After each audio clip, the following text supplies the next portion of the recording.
Hey, folks. I'm glad to see you.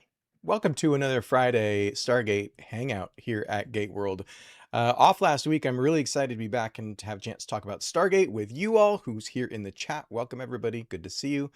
Give me a thumbs up if everything is sounding okay. And let's bring in, I was going to say my good old friend, my good new friend, Charles Buege. Welcome to Gate World. It is my absolute pleasure to be here, Darren. Thank you very much for having me. You and I connected after the big announcement came out last November that there was going to be a new Stargate show, and David at Dial the Gate and I put out a call for folks who were interested in helping out, whether it's editing stuff or writing stuff or using your creative expression or just coming on camera and hanging out. And you stepped up. You're a longtime Stargate fan. Oh yeah, absolutely. Excited Got about the new into it. show? Oh God, to say the least. Absolutely, yeah. No, I was first introduced to the show around the time that season 2 originally premiered, from a former boss, as a matter of fact. But the new show, I'm chomping at the bit for it, of course. Yes. Yeah, it's just a long wait. We'll get there though. Oh, absolutely. Charlie, you came up with the very great idea for today's main topic, which is spoilers. Of course, as somebody who's reported on the Stargate franchise for years, including back when the shows were in production, I have to confess I was guilty of a few spoiler reports in my day. I want to talk about that, and I want to talk generally about not just the new Stargate show, kind of what we want to know, how much we want to know, but generally, we're going to talk today about sci-fi, fantasy, other non-genre shows and films that we love, that we follow. And when we're watching stuff, when we're getting getting juiced for the new show or the new season, how much do we want to know? It's a great question, and it's different Yeah. for everybody, right? Yeah. Very, very true. Myself personally, I go with sorry.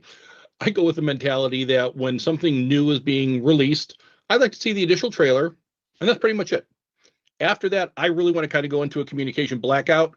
I want to be surprised. I want to go into the movie theater and be just that, simply surprised. I don't want to know ahead of time. I'm going there for the entertainment. I'm going there for, especially with the world the way it is today, the escapism of just forgetting about everything else that's going on and just getting lost in the entertainment. Yeah, I So feel that for sure. when you have situations where so many people they have to be the first one to report something, they have to be the first person to announce something. I'm not a fan of that.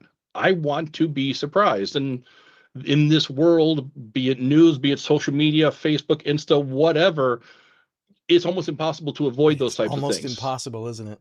Depending on Yeah. how plugged in you are, and I understand the media blackouts that folks go in, right? A new movie's coming out for a franchise that you really love, that's really important to you. You go Hmm. into a media blackout, you mute those words on Twitter. It's at least those sorts of tools are around now that make it a little bit easier. Which does help some, yes.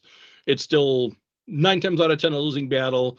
But as I get up there in years, I'm actually very happy that sometimes I have a really bad memory and I can actually go into a movie that's right. Oh, yeah, that's right. I did hear about so and so's in this movie. I forgot. I got to be surprised.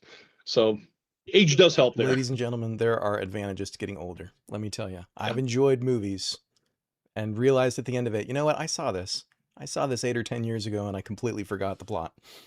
exactly. Yep. Okay, so we're going to get into all that. That's our main topic today, and we want to interact here with you guys in the chat and get your opinions, because I really think everybody's kind of different on this, and I'm different based on the show, based on the franchise, to be honest. So we'll get into all that first. As we do with all of our first-time guests, I want to take a few minutes just to get to know you a little bit better, and your Sure. fandom around Stargate, what animates you, what you love, and what you're involved with and what you're looking forward to. I want to talk about some of that stuff that's coming up here in the next few months. But take us back to the beginning. When did little Charlie first get hooked by Stargate? Well, it definitely wasn't little Charlie when I first got hooked. I was a fully employed uh, person at the time. No, I was having just a casual conversation one day with my boss, Joe, and he mentioned that there was a Stargate TV series now out there. Like, oh, really? I hadn't heard about that. Then he's explaining in greater detail that it's actually on Showtime. Oh, really? And this was back in the late 90s. This was a cable TV series doing a sci fi show. Well, to me, immediately, I'm like, okay, that means they've got some serious money behind it. They really believe in this. Back then, all the good, in my opinion, the good sci fi shows were on Sci Fi Channel. And that was pretty much it. This was before sci-fi went the way of wrestling, of course. Yeah, or But I was syndication. like, Star Trek was in syndication. exactly, yeah. So I'm like, hey, this is fantastic. I gave it a shot and was absolutely immediately hooked. From the very first episode I saw, it was smart. It was fun. It was funny. It had action. It didn't dumb things down. Sure, it was definitely science fiction, but we've come to learn that some of the concepts of wormholes that we didn't know for sure back then may actually have some validity in that. Now, will we ever have the ability to create a ZPM and actually power our own Stargate? Yeah, we might not have that anytime soon.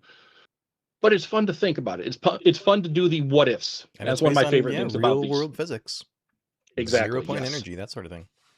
Yeah. Yeah. So that was just how I got started with it. Back then, I had no idea about cons. I didn't have a ton of money. I was kind of working paycheck to paycheck for the most part, so I never heard about conventions or whatnot. Only in the last 5-6 years have I actually been hearing about and going to conventions. I went to my very first one like 6 months before COVID hit. So I'm like, yay, conventions, they're fun. They're great to, Yeah. I have to stay home now. Introduce you into a brand new world of experiencing your love with other fans, and now stay home for a year. Exactly. What was your first event? Wizard World 2019, as a matter of fact. Wizard World, Yeah. where's that one at? Wizard World, I think, has been acquired by GalaxyCon, but this one was in Chicago. It was at the Okay. Rosemont Convention Center. They had a ton of people there. At the time, I was trying to meet a bunch of people. At that time, specifically, the show that I was watching the most was actually Leverage. If you haven't had a chance to see Leverage, it's a great show about some Robin Hood types, and I'll just simply leave it at that. But the show is fantastic. They had several villains or ancillary characters from Leverage at the convention. So I got to go and meet Emma Caulfield, Anya from Buffy fame, Drew Powell from Gotham. Got to meet a couple of them, and it was great to meet them, get a chance to chit chat with them. Obviously, they don't have a lot of time, but it was nice to just see them. And this was also right around the time that the Orville had premiered as well. So characters who played Isaac, Kelly Hu was there, and who was the third one? I'm blanking. Oh, Scott Grimes. Hello. So got to meet all of them, just a chance to chit chat with them, and again, very, very impressive, very down to earth people. Of course, there were a bunch of other people I would love to have met, but the lines were absolutely massive. I remember Carrie Elways was there. I hope I'm not butchering his name there. No, I think that's how you say it. I thought so, but Yeah, I always Princess feel like I'm Bride. saying it wrong. Yeah, exactly. Yeah. So because of Princess Bride, his line was massive. Jeff Goldblum was there. Of course, his was massive. This was right when Ragnarok had come out. So he's got the Marvel MCU presence now. So his line was absolutely massive. But no, it was my first chance at a con, and around COVID kind of wrapping up, that's one of the few things that I will say was kind of a nice side effect of COVID is I got to then start meeting people online from all sorts of fan bases. And that's how I actually started finding out about past Stargate conventions, as a matter of fact. Was chatting with some people, and they told me that there was a Stargate convention coming to Chicago in, I want to say this was March or April of 2022. So I'm like, oh, what the heck? I'll go to it. I'll see how it is. And it was absolutely freaking fantastic. Getting to meet a number of the cast was fun, but getting to meet the fans was, I would have to say, actually funner. Yeah. I've developed a lot of very close friendships from that, people I talk to on a near daily basis. And on top of that, around the world, I've now got friends in France, Scotland, Canada, throughout the US, of course. And it's great to just, oh, hey, I wonder if so-and-so's online. Oh, yeah, they are. We'll just start shooting the stuff. I will watch my language, sorry. We'll just start chatting away on Facebook Messenger or Instagram or whatever. And it's great to keep in touch with people, talk about upcoming conventions and whatnot, and then just be excited about what there is next. Yeah, I love that. And it's true when you start going to particularly the same convention over and over again. And when you're kind of in the world long enough, I'm dropping things. No worries. When you're in the world long enough that you start to meet, kind of the same actors show up at events over and over again, and you're like, okay, I've kind of met all the main cast right now. Maybe I've completed my autograph collection. Going to those events really does become less about the actors for a lot of us, and more it's kind of a family reunion for fandom. Oh, very much so. Yeah. I have not met Richard Dean Anderson yet. I will be meeting him at a couple of upcoming cons. We'll talk about those in a little bit. And then I've also not had a chance to meet Chris Judge. He was actually supposed to be at C2E2 this year in Chicago, had to cancel last minute, unfortunately. But they're the only two of the quote unquote main cast that I haven't met yet. Otherwise, I've had a chance to meet Amanda, Michael, Yeah, for the the SG1 vast cast you're majority of talking people, yeah, about. the main SG1 cast, yeah. I have met several people from Atlantis and SGU as well.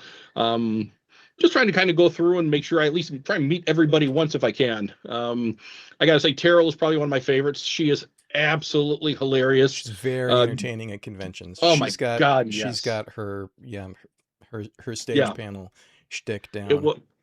was at the Chicago convention because she was currently working on Virgin River at the time.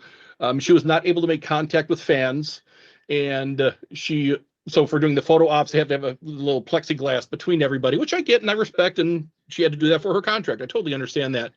But I remember her specifically in her panel talking about everybody. Like, yeah, everybody who's met me before, you know that if this were the case, I would be everybody's lap whore. I'd be sitting on everybody. I'd be climbing from person to person. I'd be hugging everybody. That's how I am at conventions.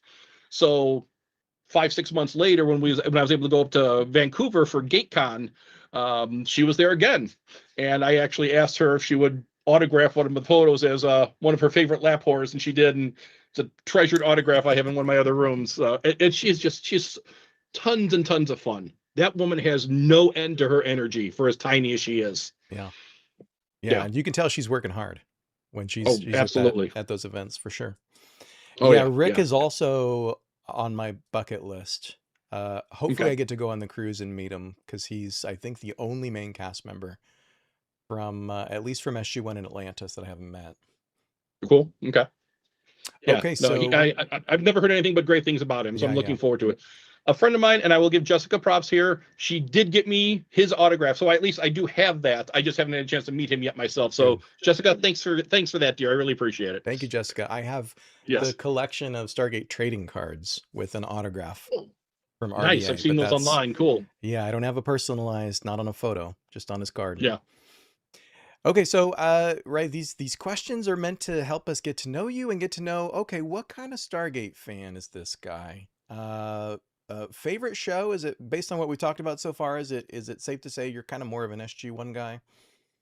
I am primarily just simply because of the number of episodes. There's just simply been so many of them. The There's several episodes that are my absolute favorites, of course. Everybody loves Wind of Opportunity. Who's not going to love that? Of course. For me, one of my absolute favorites, which again, people I actually get razzed about this because they call it a clips episode, but it's Disclosure.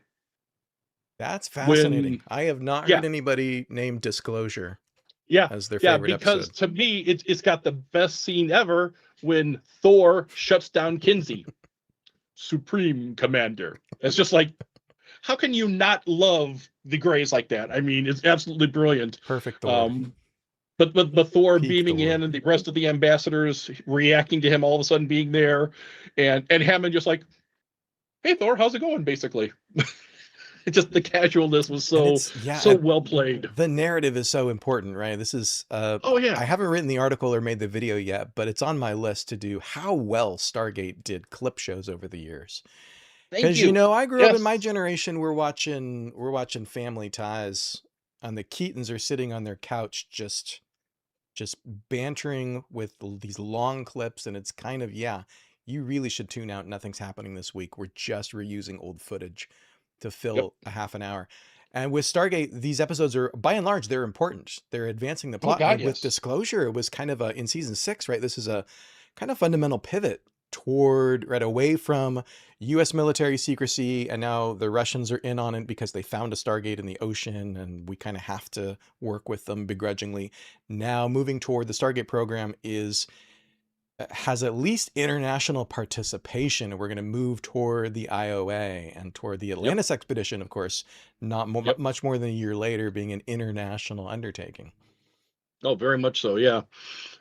Just the fact that they're all of a sudden finding this out and they're Okay, no, I need to go back to my government. Well, we need to keep you here. We need to talk about this first before we decide how far you could even tell your own government this kind of thing. And I think it was, to me at least, it was very clear that Hammond and the team, they weren't trying to keep control of the gate and everything because they wanted to keep control. They were trying to keep safety. They were trying to keep the populace in such a way so that when this information comes out, because at this point it's inevitable that it will come out, they're trying to do it in a controlled manner so as they don't panic the public. Yeah. Personally, if something like that were to happen today, I'd like to think I'd be educated enough, calm enough to realize something like this is happening. But then again, I also kind of look at the world today and go, yep, no, aliens kind of see Earth as like the rednecks of the galaxy, and they just keep flying by with their windows locked as they pass by. I get that. I totally get that. Yes. Yeah, I'm gonna be cool with the aliens showing up, but I might also go to the store and buy a bunch of toilet paper just because I know that there's gonna be a rush and people are gonna Oh yeah, freak out. you know it's going to happen. Absolutely, yes. Boy. Yeah. Okay, do you have a Um, favorite Atlantis episode? And is it also a clip show? it is probably not a clip show. I'd probably go with the Siege. Okay, you claim the whole three-parter? Yeah, the whole three-parter, just because you've really had everything between the storm and Kolia and everything. It was just like it just didn't stop. There was the commercial breaks where you could see there were the commercial breaks, but I've got these on, I've got everything on Blu-ray and whatnot, and when I go back and watch it, I'm like, good, I'm glad I don't have to deal with commercials, because even some of those scenes, even the cliffhanger into a commercial is like, I don't want to wait this 2 minutes and 20 seconds. I want to know what's happening next now. Um, but just the intensity, the speed, the pace of the episode, you really kind of didn't know if people were actually going to start getting knocked off.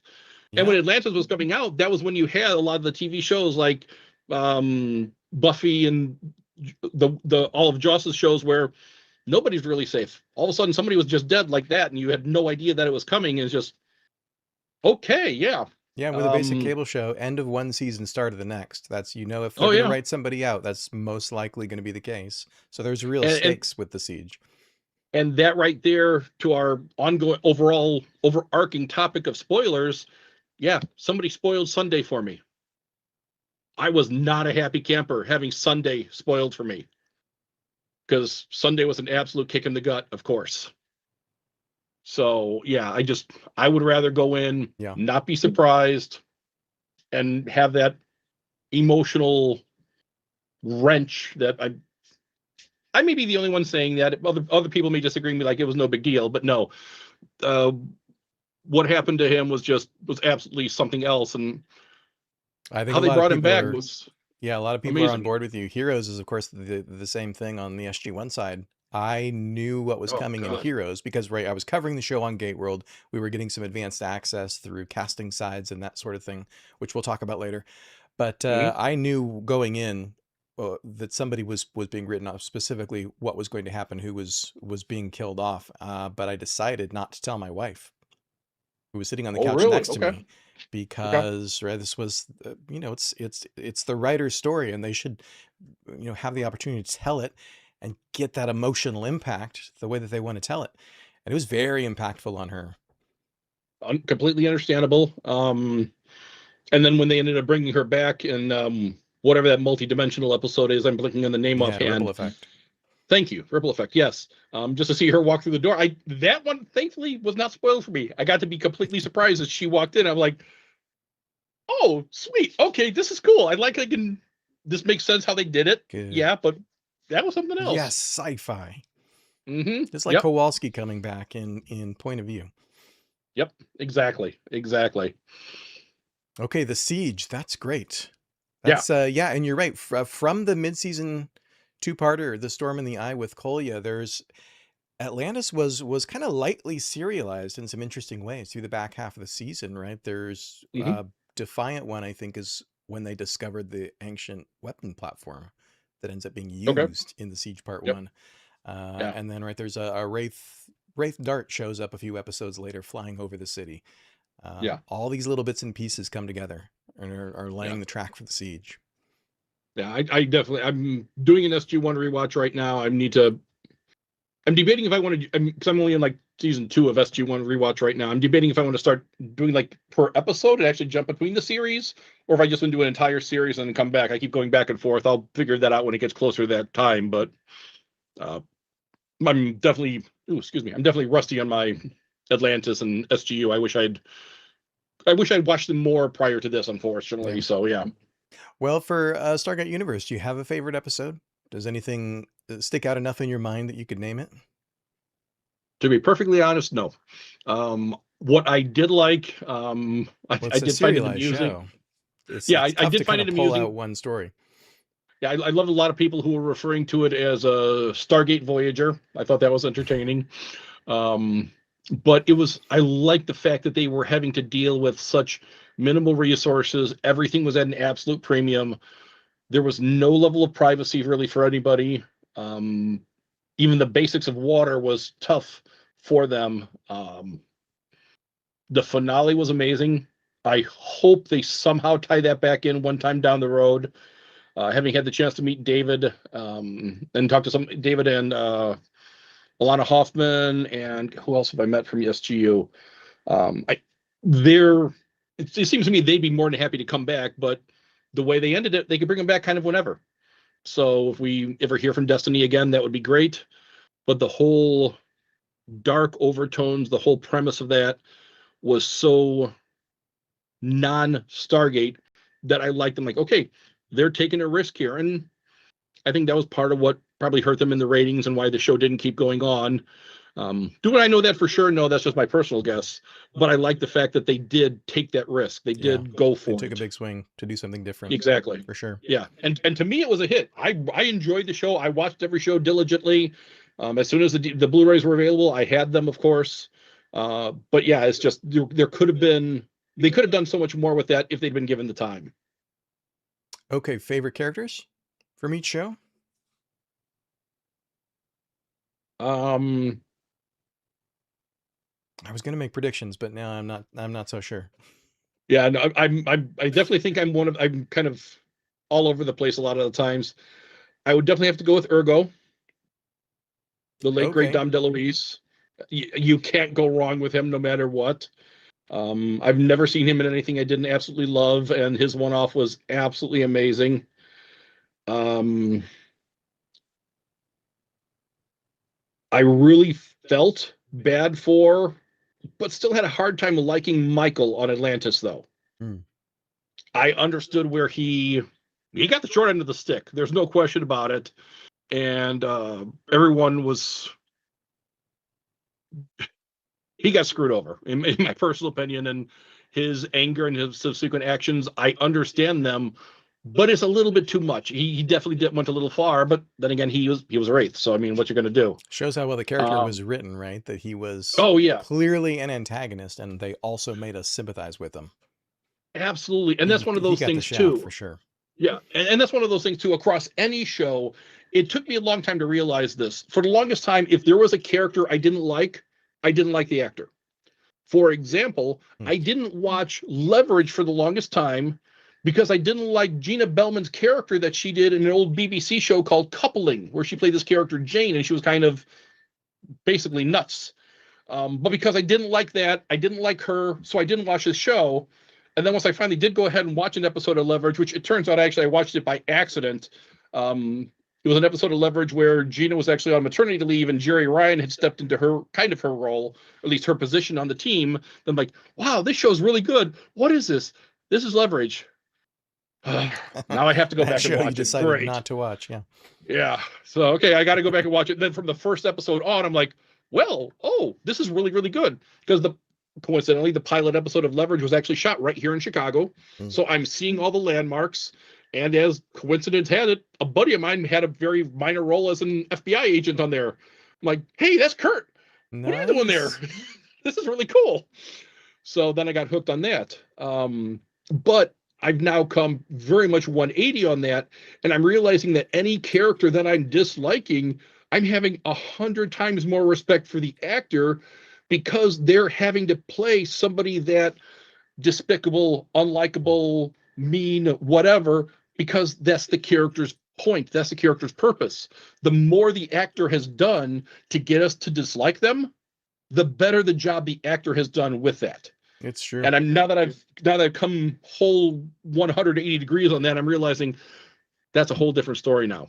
So I'm much more prone to not necessarily cheering for the bad guy, but appreciate what the bad guy is doing and why they're doing what they are, so we can see what is actually happening there. Yeah, and meeting these cast members, right? Going to conventions and meeting cast members, seeing a bit of the Yep. behind the scenes on the production, Yeah. really has helped me to enjoy shows in a brand new way on a brand new level, like you're describing. Right? I can still get lost in the fictional world and enjoy the storytelling and the characters, but then you start to appreciate the performances, the long hours these folks are working, Oh yeah. uh, delivering on those characters that are, yeah, the way they are on the page, right? Playing the bad guy. Exactly. Absolutely. Yeah. Okay, Now, if I guys. had to choose a character from Oh SGU, yeah, please. again, I'm going to do something probably a little bit quirky. I would actually probably have to say Destiny itself.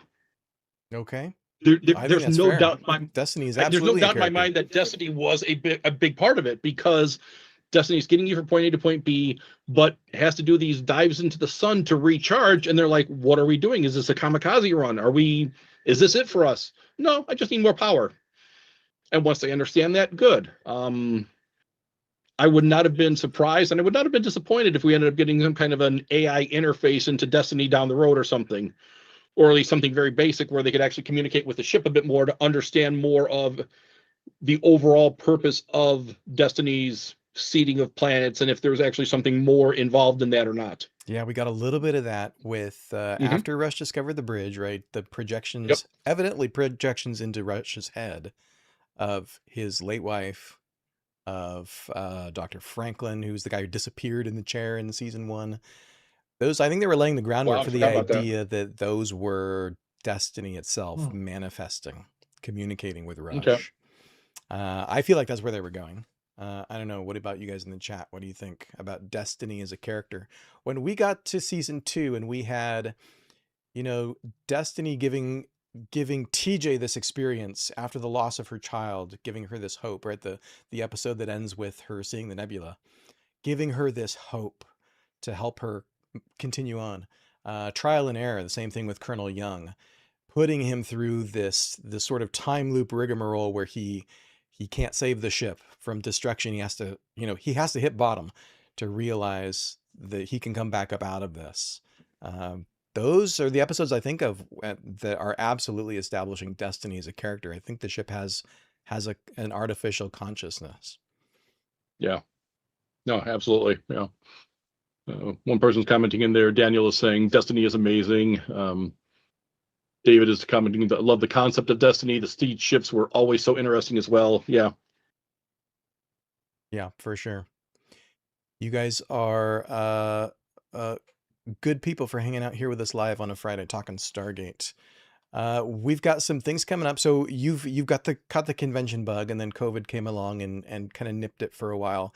I was Yep. the same way. I went to several conventions back in the day. I went to the official Vancouver conventions while the shows were still shooting. I went to a couple of Chicago conventions. But then I got busy. I went away. I moved overseas. I lived in Scotland for a few years while I was finishing my studies. And then I got busy and I didn't go to conventions for a lot of years. And I started back up with GateCon in 2018. And then we got COVID and delays. And then I got to go to GateCon again in 2022, which was the last one. And I was there too. Yeah. And you were there too. And that's been my Yep. new Stargate family, right? The latest extension of my Stargate family is getting to hang out with folks at GateCon in person. Exactly. What's it been since COVID? Has it been other events in Chicago as well as GateCon? Not a lot. I haven't seen much in the way of Stargate conventions in general. I know I since I actually volunteered at GateCon. I was working in the photo booth area, photo op area. I should say. But from that, I got to meet a bunch of the staff and whatnot, and pretty much everybody who was involved in the staff would love to get another GateCon going again. We know we would love it. We'd all get together for it. And then when the announcement came of the new series, it was more in the nature of, okay, we're going to have fresh material here. We're going to have people who are actually going to be getting the joy that we've had of experiencing this for the very first time. They're going to get a chance to meet the fans and then meet the actual actors and actresses and the crew and whatnot. Personally, I would love to meet more crew. One of my favorite interactions actually at GateCon was getting to hang out with Dan Shea, who was doing a lot of the stunt coordinating and whatnot. Sergeant Seiler, for those of you who know him, nicest guy in the world. Oh my God, I had a blast chatting with him. So I met him at one point. A day or so later, I happened to walk by him, and he said, "Hey Charlie, how's it going?" And I'm just one of several dozen people there. So I'm like, "Oh, okay." Dan Shea read my name badge and just said hi to me as I walked by. I happened to glance down, like, oh no, my name bag was actually flipped over. He actually remembered my name. Seiler remembered my name. This was so cool. Yeah, Um, leave it to folks like Dan to know the crew. He's oh gonna yeah, find you and get to know yeah, you. That's cool. yeah. But getting to know him, getting to know everybody else who was running it. Um, the con was fantastic. Um, I've been getting involved with other cons and whatnot. I just noticed a question coming from Colleen asking me, "Where did I get my Yeah, shirt?" where'd you I get your simply shirt? got it off of Amazon. Yeah, um, it just came from Amazon. I just did a search for Stargate T-shirts and found a couple that I liked. I was telling Darren before the call, I've got some ideas for new shirts we can make too, but we'll see what happens there. Yeah, I love that one. Um, The yeah, gold but symbols. oh yeah, you've got to appreciate the system lords. Um, One of the things that I did find out about at GateCon was I never got a chance to meet the late great Cliff Simon, and the stories that people had about him. Oh, I wish I would have had the chance. He seemed to be absolutely amazing. I'm presuming you got a chance at one point to meet him, Yeah, Darren, I or interviewed him at a convention in Vancouver, and he was every bit the kind, suave, generous gentleman that people uh, paint him out to be. that's somehow I'm not surprised. Yeah. But as far as other cons, I'm associated with people in other franchises or genres. I know a lot of people in the horror industry now. Okay. I made friends with a lot of people in the Terrifier franchise, for example. And again, just like you probably wouldn't expect this, but horror convention goers and horror actors and actresses, nicest people in the world. So kind, so engaging. They love their fan base. I didn't get a chance to see him because again his lines were so massive. But Robert Englund, the original Freddy Mhm. Krueger, I saw him at his table, and I just watched him with his interactions with his fans a couple of times, and it wasn't just a simple okay autograph, move on, autograph. No, no, no. Yeah, He was taking time engaging with each person, just having a direct one-on-one conversation. His focus was fully on them, was not listening to other people and whatnot. Such a nice seeming guy. I did one of those polite, "How you doing?" kind of nods to him in the hallway once passing by him, but just his interactions with everyone were absolutely fantastic. And like I said, the entire horror world is just absolutely magnificent in that regards. that's So cool. that's been the majority of the conventions I've been going to lately. Excuse me, but with the Ascension coming up in the UK at the end of August, and now Gate Cruise, which we'll talk more about that, I'm sure, in a couple Yeah, of minutes. but let's start with I'm just, Ascension. You're I'm going. okay. This is in Birmingham, or did it move? I'm pretty sure it's still Birmingham. Yes. Okay. So yeah, it's Ascension Star Fury 2, I think is what it's called. I was just making some notes on that before so I wouldn't forget. Yeah, so we've got at least at the moment we've got Richard Dean Anderson, Amanda Tapping, Michael Shanks, Lexa Doig, Terrell, Alex Zahara, Dan Payne, Rainbow Sun Franks, and Corin Nemec. So I have not had a chance to meet about half of them. Yeah, there's a website right there. Cool. There we go. Um, what I like to do at conventions like this is, sure, I'll talk to them about what they're there for. They're there for Stargate, for example.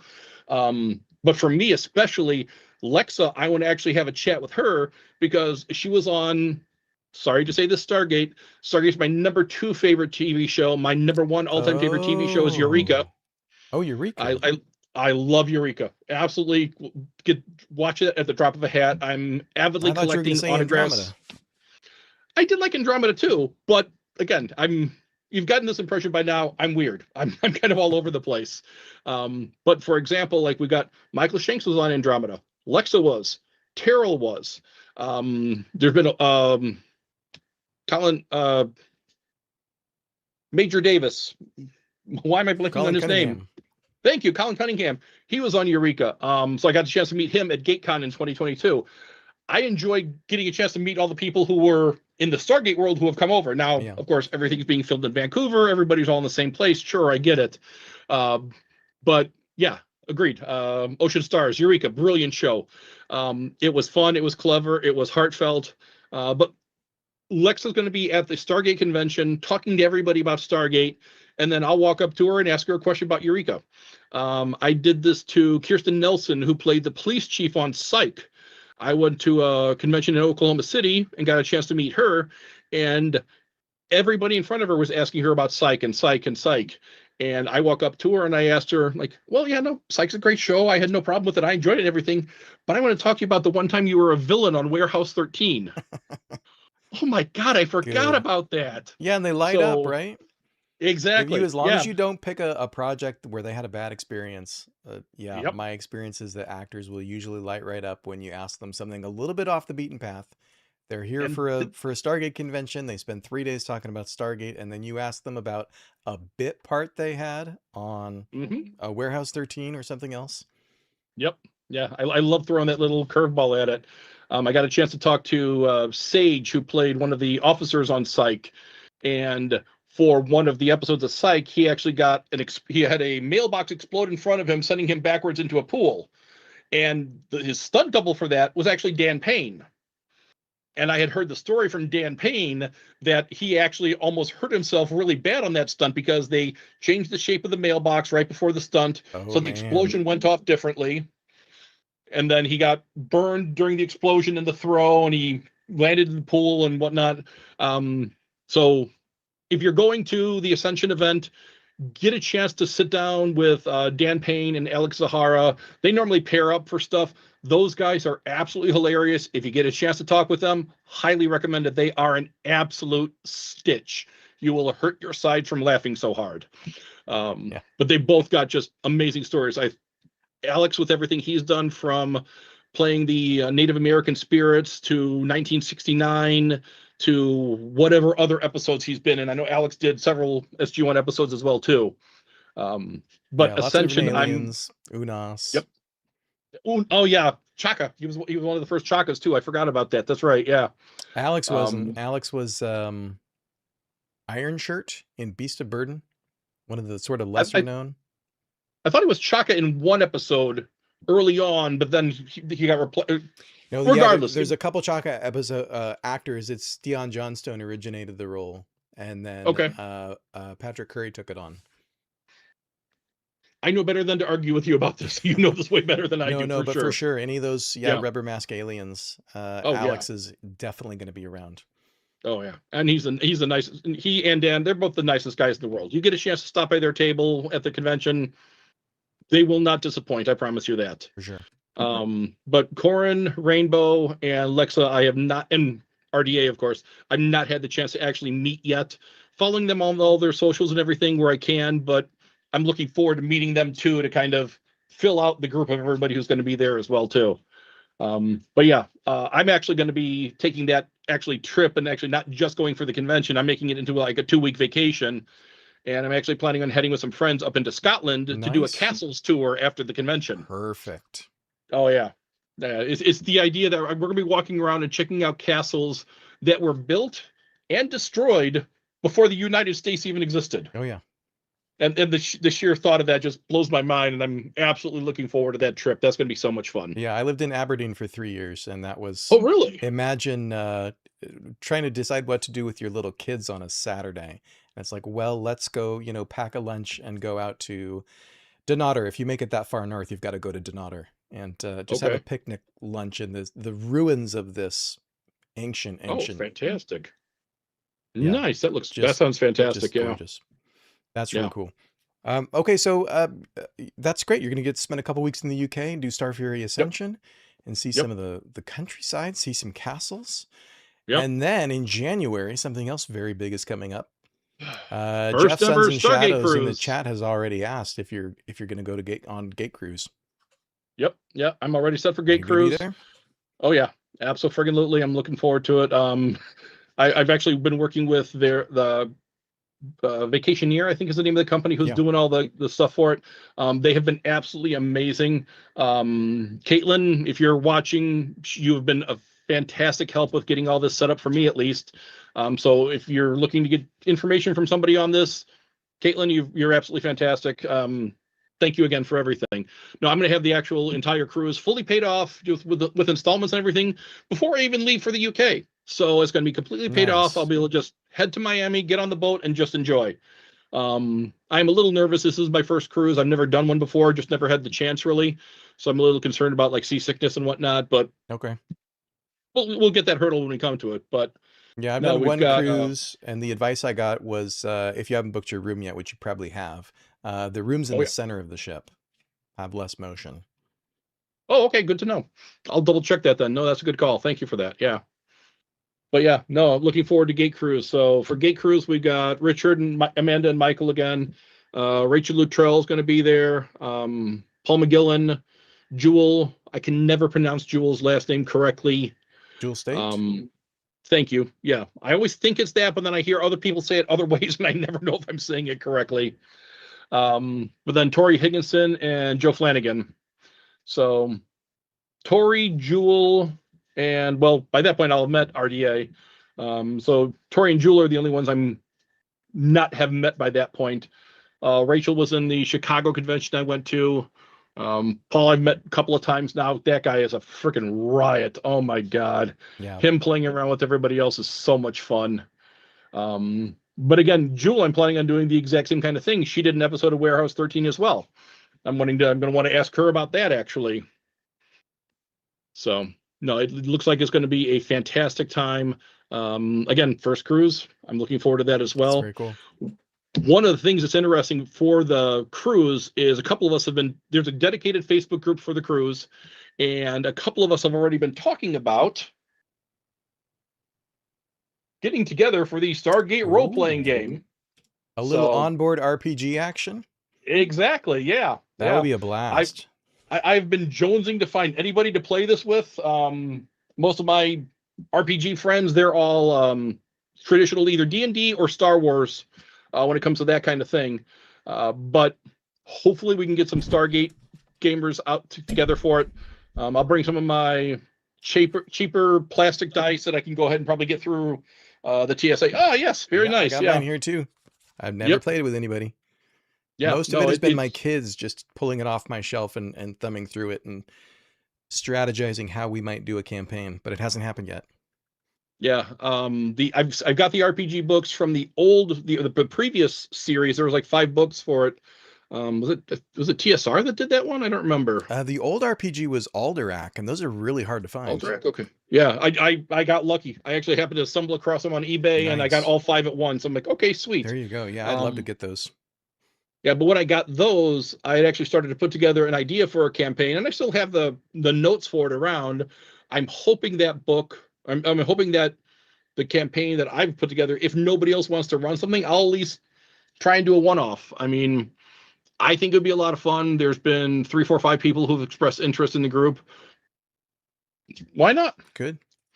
So I know a couple of us were trying to reach out to the convention to see if we can get David Blue to come because he's obviously a really good GM and everything. He'd be a great guy to either run a campaign or maybe even just play in it too. Yeah. But we just haven't heard back on that yet. That'd be nice. We'll see. Yeah, that'd be cool. Yeah. Have you had any conversations with Vacationeer about maybe finding a public space to do that where folks can kind of mingle and come in and out? Haven't yet, just because I've been chatting with the other people, like who would be interested. So far, we've had a lot of people who have said they would be wanting to play in a campaign. I haven't really seen any. Of course, I haven't looked in a couple of days, I admit. To my knowledge, nobody yet has said they'd be willing to run a campaign. But I'm thinking once we get closer, if we could talk to them about, is there a room we could use? If we could just, a small conference room, 5, 6, 10 people, whatever, for 2, 3 hours and just let us have a space. I figure that probably won't be a bad thing hard thing to ask for, but I also figure we'll ask for it 2, 3, 4 months before the event instead of now. It's way too far out, I think. Sure. So you're looking for a GM. Exactly, yeah. And I know they haven't done anything with regards to excursions and whatnot. I don't want to try and add things more onto their plate until they get the stuff done that they have to before I try and ask for anything extra. So, but Caitlin, Vacationeer, if you guys are listening, we'd be interested in that. Just throwing that out there for That would be you. very cool. Yeah. Yeah, we'll see what I'm happens. still hoping to be on Gate Cruise. It's up in Okay. the air for me. Things are Yep. ever so slightly more likely than they were the last time I talked about it here on the live stream. But I hope it Oh, gets to good. happen. That's going to be Cool. the last week in January. For anybody who's interested, go to gatecruise.com. January 24th to 31st, cruising the Caribbean for 7 nights and 8 days, Sunday to Yep. Sunday. Yep. I hope I get to go. I Yeah. can't wait. It sounds like a blast. And I get to meet all you guys face to face. Exactly. Yeah.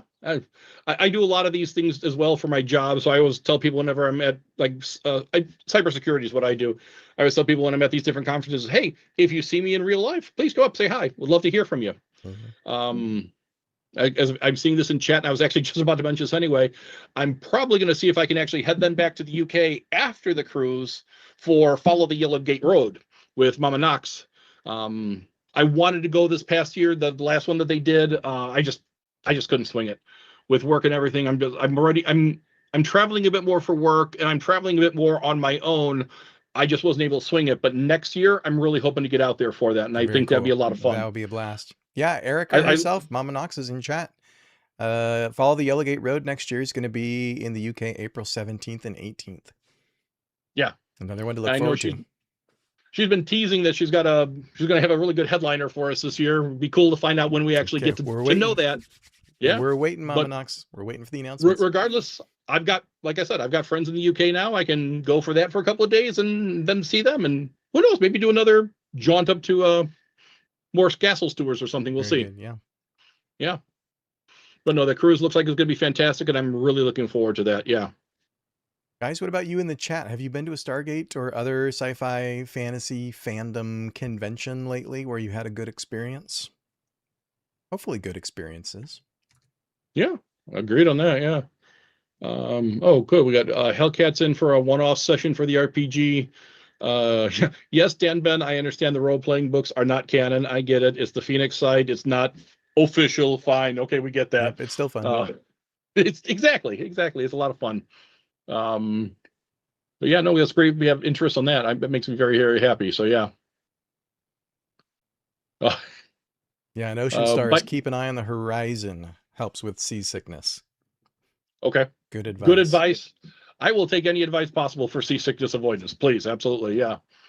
I saw Bite Me Ninja Lettuce. Love Alex. He rips the pee out of me because I'm terrified of Final Destination. I'm with you on that one. I cannot drive behind a lumber truck. I see one down the road in front of me. I'm 3 lanes over and a half a mile back. I will not go anywhere near that. So yeah, I hear you on that one. Creepy IE Con last January was great. Dana DiLorenzo, Ray Santiago, and Ted Raimi were fantastic people. Oh, nice. Okay. That must be a horror convention. I don't know any of those names. Yeah. Yes, it is. Yeah. Okay. Yeah. I've been to Raj is saying I've been to a Star Trek and computer video games convention. Both were great. Okay, cool. Nice. Yeah, especially post COVID. It's taken some folks a little bit longer to get back out there, but I hope people are taking advantage of the opportunity to be in person with other fans. Yeah. And Mama Knox says we have a beautiful castle in Lincoln and a fantastic cathedral. Go for Follow the Yellow Gate Road and see the sights there. Yeah, I'm absolutely up for that. No question. Thank you. Yeah. Well, guys, if you have any questions for Charlie or myself, go ahead and post them as we go. I want to shift gears and move into our spoiler discussion. Now, our discussion will hopefully not have spoilers, at least not much. Let's lay the groundwork here. Hopefully we can do this without spoiling other shows, because I've had this experience where I've watched podcasts on a completely random topic, right? Video games or something completely unrelated, and I'll get a spoiler for Star Wars or whatever, just sort of dropped, right? A show that I haven't gotten around to watching yet. So as much as possible, I'd like to avoid concrete spoilers, at least for fairly recent stuff that's on right now. We're going to talk about Stargate. We're going to talk about, big character deaths that happened in Stargate 20 years ago. But I mean, we could approach this a few different ways, right? We can certainly talk about Stargate, but other things that are on right now. And then we have a new Stargate show coming down the road in another year or two. Yep. I I mean, you kind of started us off at the top with the sense of you don't want to know too much. No, I don't. I want to be surprised. I would love it if there was some kind of a, and I'm just going to use a very generic term of plugin to go into your web browser to be able to actually block this kind of thing. But I also know from an IT standpoint, trying to write something that convoluted to actually block all those types of things is nearly impossible. I get that. But if you're going to go ahead and post any kind of an article where there might be spoiler content, don't Yeah. include the spoiler content in the title, please. I've seen a lot of people who are very good at that.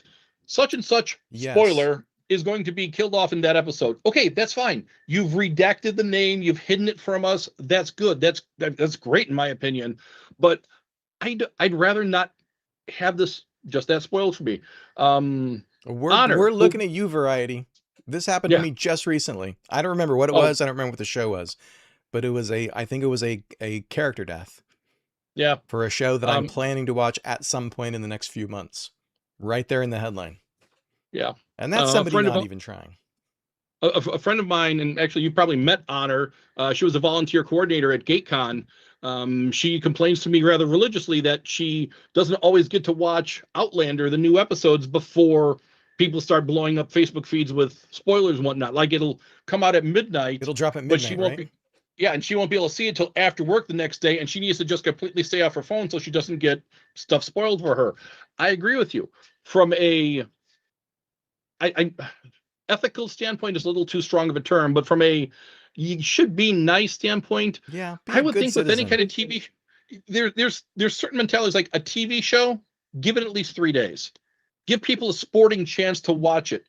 If after 3 days you're going to spoil something, okay, that's a little bit more fair game, but try not to do that right before they actually get a chance to see it.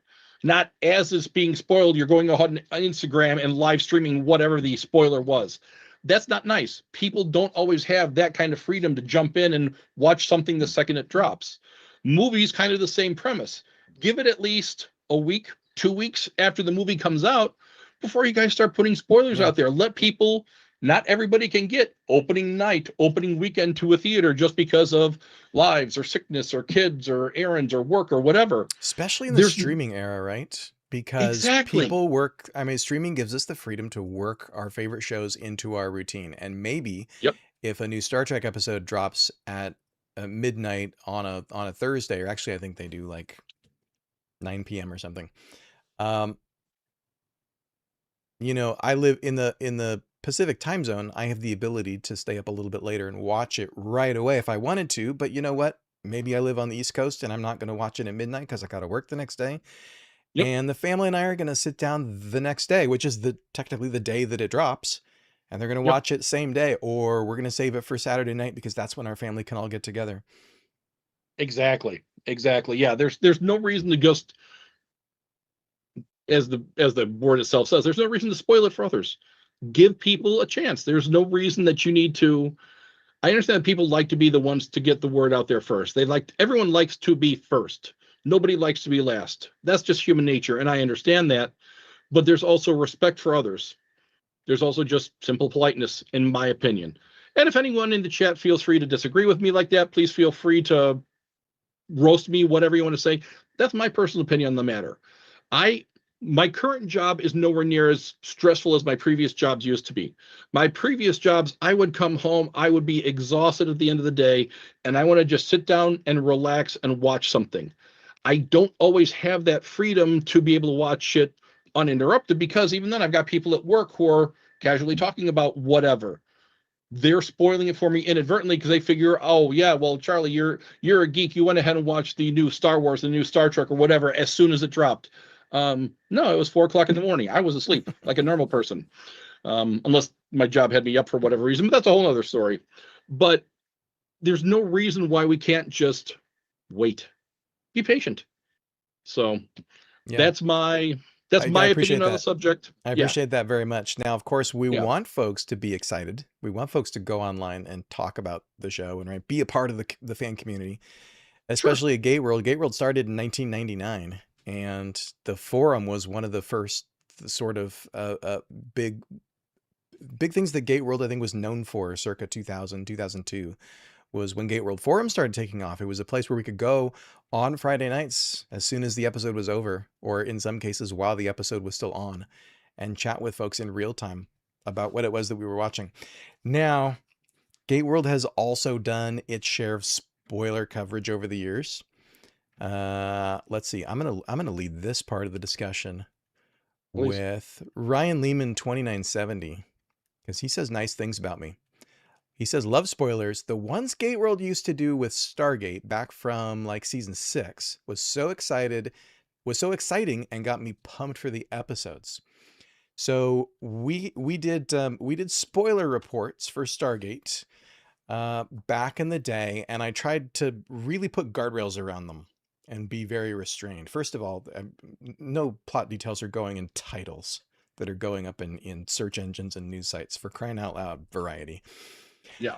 But the contents of the spoilers themselves, I will be the first to admit, you know what, I didn't always do the best job at this, making judgment calls week to week. The main source for Gate World spoiler reports were casting sides. Casting sides are little snippets of a script that would go out to agents for casting guest roles. So for a small part, you'd get 1 or 2 pages from this scene. For a medium-sized part, you get 6 or 7 pages.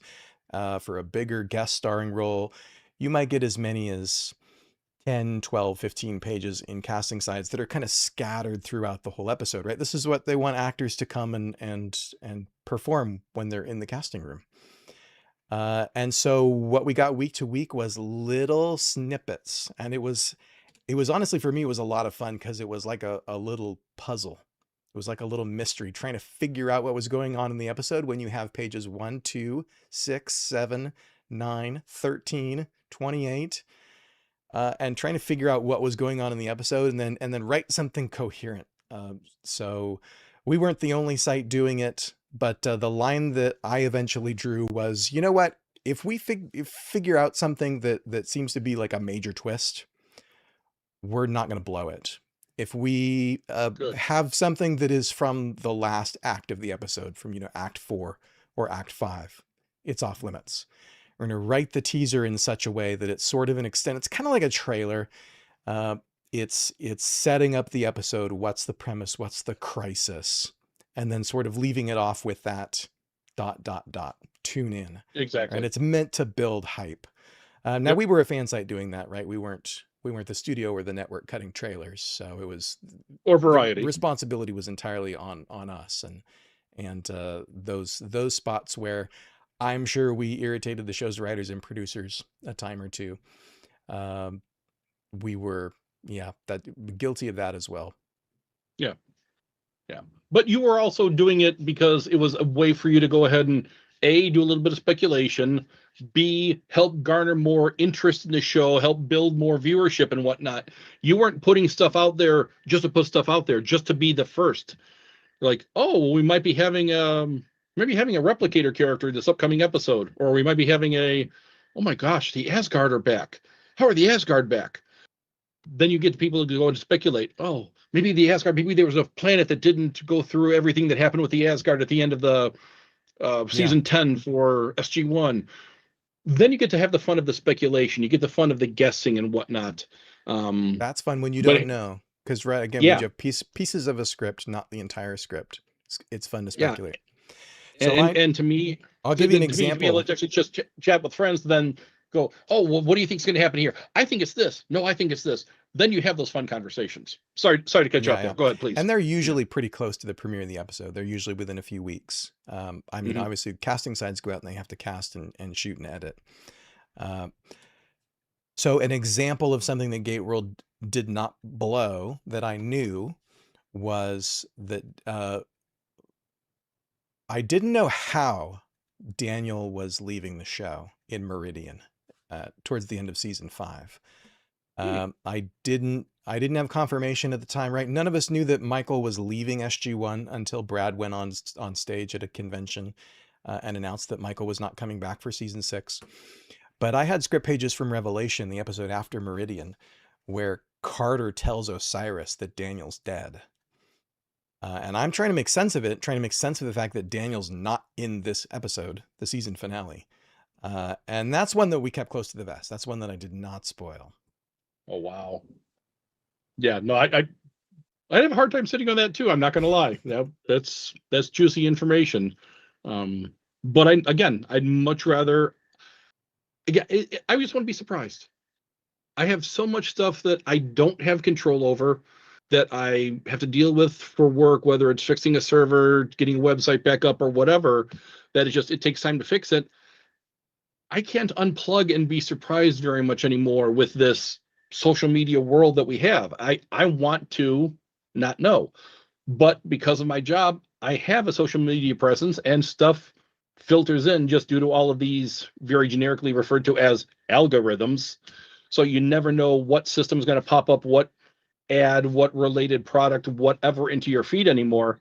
So even if you want to not know, it's going to show up anyway. Yeah, that's And what I hate to is me, it's just very annoying. the accidental encounter. Yeah. And I understand it, right? After a new episode of Picard drops, people are going to be talking about what happened on Twitter. So I got to stay off of it until I watch the episode, or I got to go mute the tag or something to try and, some of it has got to be on us, right? Think through other people are talking about it. These are the spaces where they talk about it. But yeah, when Yep. it's news headlines that show up in my feed, as somebody who writes news, right, who is a publisher, who has a website, writes headlines for a living, it bugs me to no end when it shows that people are not just not even trying. They're just going for the clicks. Yes. Exactly. Yeah. And that to me, that's very discouraging, annoying, whatever verbiage you want to use there. I agree. Daniel Kolsar asks, what time frame counts as spoiler in your opinion? This has been really interesting with the sort of resurgence of interest in Stargate on streaming. Hmm.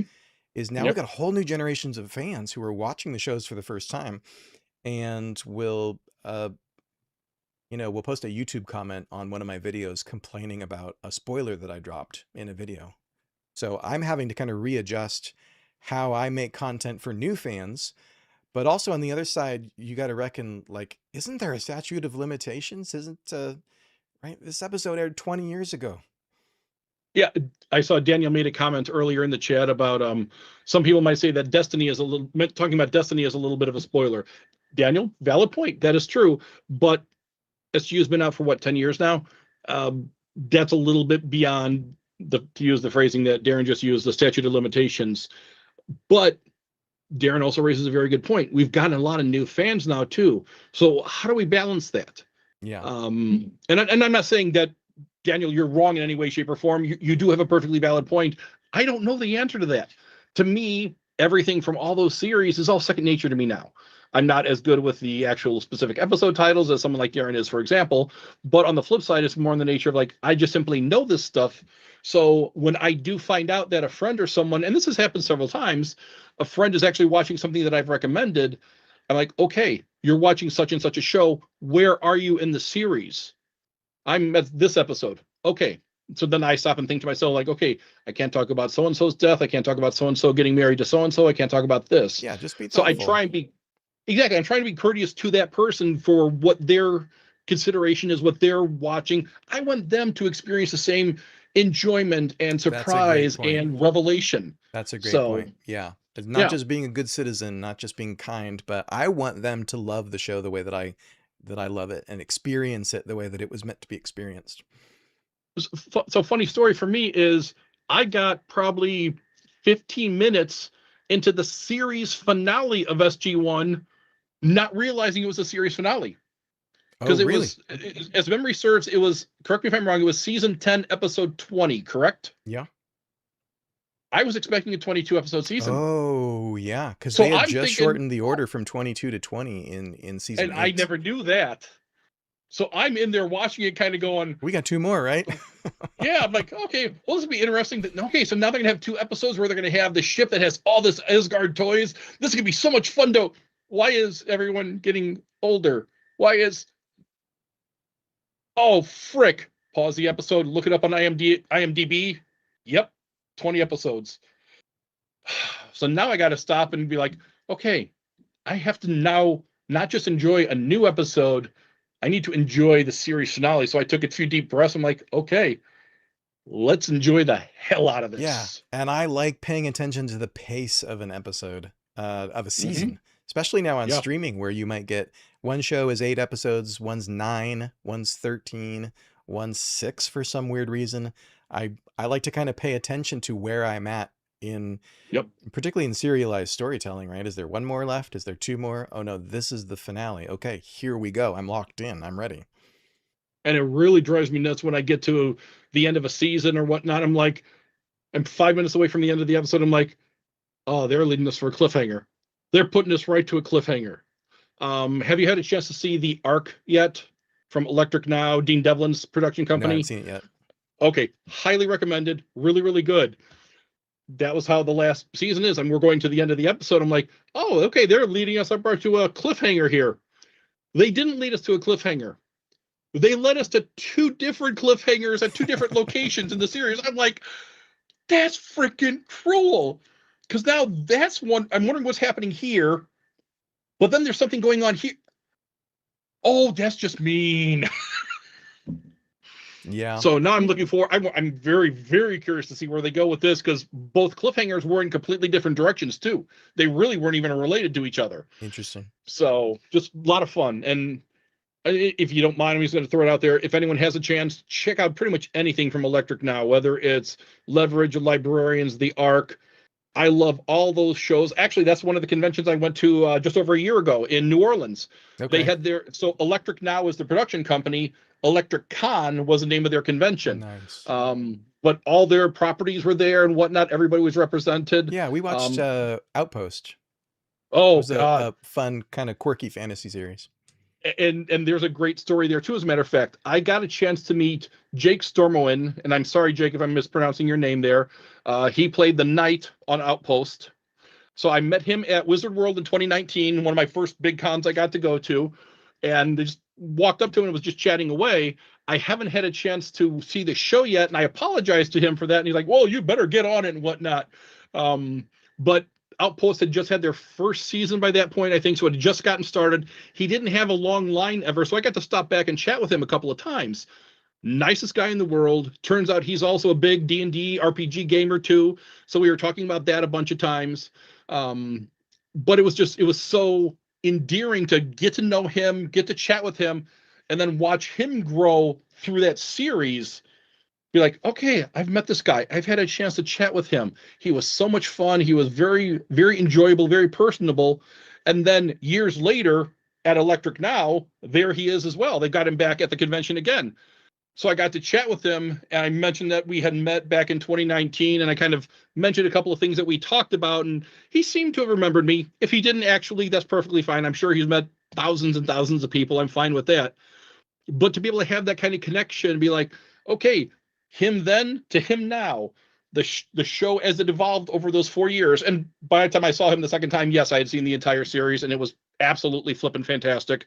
Um, Being able to have that evolution of I don't want to call it a friendship. I'm not nearly deluded enough to think that I was actually becoming friends with him, but definitely acquaintances. And seeing that character development, seeing the process, and he himself, just because he's a knight in full armor over those 4 years, he put on muscle and he got into a very fit shape, and he's been using that for other projects and whatnot, and more power to him. But it's been very interesting to see just the development of that and use that parallel to draw where I'm able to actually meet people at a convention several years ago and then meet them again in the future. Drew Powell, another perfect example. Like I've said before, I met him back at Wizard World 2019, and he was at this one too. So it's cool to see people change over time, develop Yeah. over time, and just it was just a fun experience. So yeah.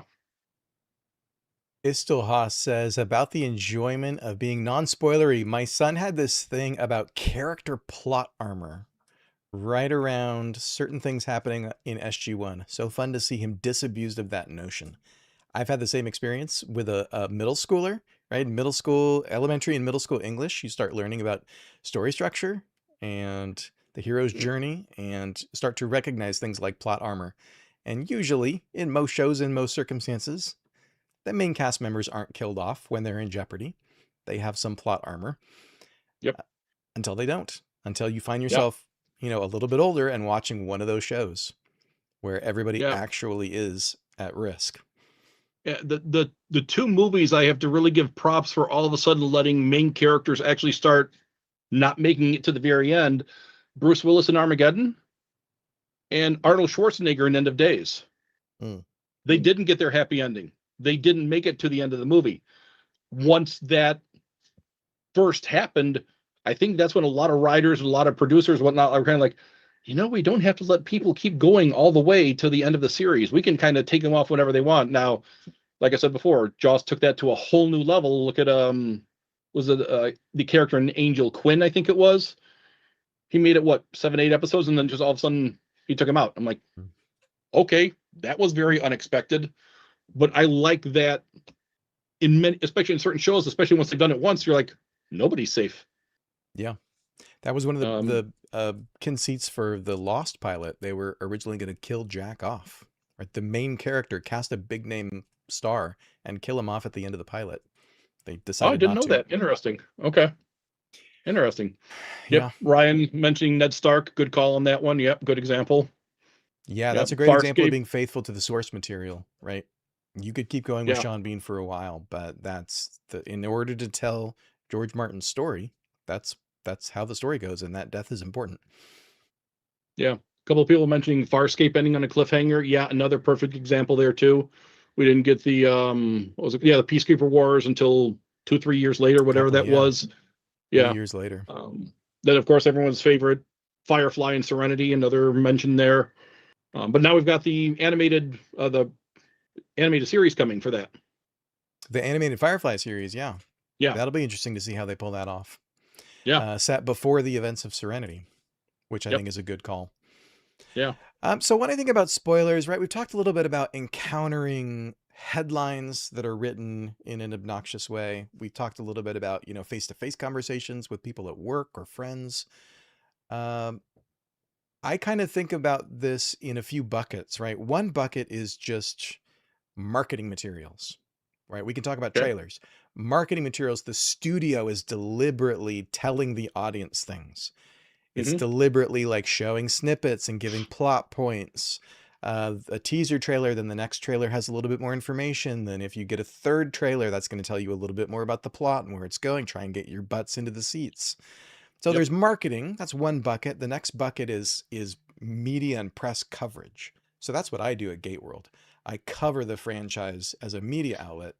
And then there's water cooler conversations. There's leaks and spoilers and conversations from people who have seen it. That I think is kind of its own bucket, right? So don't spoil your friend when they haven't watched it yet. They haven't watched it Yep. yet. That's kind of easy enough to take care of. But let's start with the first bucket. Let's start with trailers. You say you would rather not watch trailers for something that you're particularly invested in. A franchise, a universe, MCU, DC, whatever. When the first trailer of something comes out, I like to see that just kind of get an overall gist of what the storyline is that they're planning on Yeah. going with. I don't want to know every single detail. I don't want a movie that's going to have 14 trailers to it either, because the trailers, intentionally or unintentionally, could still give away stuff. I want to go in and be surprised. Now, on the flip side, there was a couple of instances recently with trailers where there's something in the trailer that you see in the trailer, or at least you swear you saw it in the trailer, and then it doesn't end up in the movie. It doesn't happen. Perfect Yeah. perfect example for that for me was Ragnarok. You had the Okay. shot of Hel. She caught Mjolnir in her hand and then destroyed it, but it was like a New York alley or something. Okay. And then when it I actually remember that. happened, and then when it actually happened in the TV show, I'm sorry, in the actual movie, they were in Norway, and Odin has just passed, so they're out in a field in the In middle the of middle of the nowhere. field. Okay. Yeah, and That's that's where where I'm the scene picturing that actually scene. happens. Yeah, exactly. But in the trailers, it was in an alley, and they changed it for some reason, which is fine. To be perfectly honest, I'm okay with that because, like, okay, I don't know why it went away. I don't know what changed, whether it's production value, whether it's cost, who knows. But kind of the idea of a misleading trailer, I'm kind of okay with the thought of that Yeah. because what okay, I watched this, but is this real or is this not real? I'm not sure now. A trailer that Hmm. fakes you out on purpose. That's fascinating. And you're okay. I'm Well, interested to see now other people in the chat. Are you okay with a trailer that either is deliberately faking you out or that maybe includes footage that doesn't make the final cut of the film. The other big prominent example that I'm thinking of for this is Rogue One. Rogue One, Lucasfilm and Disney supposedly hired a company to make the trailer for Rogue One, and the there was a lot going on, right? The film went through some changes. The ending of the film, how the plot works out at the end of the film, went through some Hmm. changes during the Yeah. process. But the company that was hired to make the trailer just straight up made stuff up, right? So the shot, shot of running on the beach at the end. The main characters do not run on the beach at the end in that Yeah. way. The shot of the uh, I think it's a special kind of TIE fighter rises up in front of Jin. Not in the movie. Those sorts of things were right. Her line about which line was it? Was it "This is a rebellion, I rebel" or something like that? Not I don't know the reference you're not in making, the so yeah. movie. Okay. There's a bunch of those, right? I was actually watching an entire podcast about Rogue One and trailers where what's in the trailer is not in the movie. Yeah. There's a bunch of them. What do you guys think? Yeah. Yeah. Ocean Stars is saying no, trailer should be representative of the film for sure. And that's fine. I do like Kai's comment, though. I have to share that one. Stargate is going to create fake UFO reports as promotion for the show. I'm joking, but it'd be funny. That actually, I like that idea. That's kind of That's clever. guerrilla You marketing know, right there. thank you. That was a phrase I could Not a not think of terrible idea. actually. Yeah. Yeah. Um, Yeah, Hellcat says, I'm okay with footage that doesn't make the film, right? Final edit's not locked when the trailers are being cut. That's okay. We understand that. exactly. Yeah. And I agree. Hellcat Rogue One is one of the best Star Wars movies. Absolutely. And no, I can't argue that in the slightest. Yes. But yeah, it's just, I like the idea of the misdirection, the feint, um, FEINT, not falling down, of course. Mm. Um, Getting people to think it's going to go one way and then have it go in a completely different direction. Again, that to me leans to my preference as far as the surprise factor, the unexpected, the, oh, I thought this was going to go in a different direction. Um, Similar parallel, the very first time I heard the Wicked soundtrack was well before I ever actually saw the movie on stage. This was years and years and years ago, and I just happened to hear some of the songs, and because Kirsten Chenoweth and Idina Menzel have such similar voices, Hmm. I thought one of them was singing one of the songs when it was actually the other one, and I just never looked, Hmm. and it completely changes the whole course of the film because I thought it was Kirsten Chenoweth singing a love song, and it was actually Idina Menzel. I'm like, oh. So when I actually see it live, I'm like, oh, she's singing this song for him. Oh, this went in a completely different direction than I thought it Changes would. it. Completely changes it up. So I'm Okay. like, oh, pleasant surprise there. Nice. Yeah, those are So not bad. that's The yeah, surprises when you think things are going to go one way and a film or a show is able to surprise you. Those are fun moments. Those can be entertaining for sure.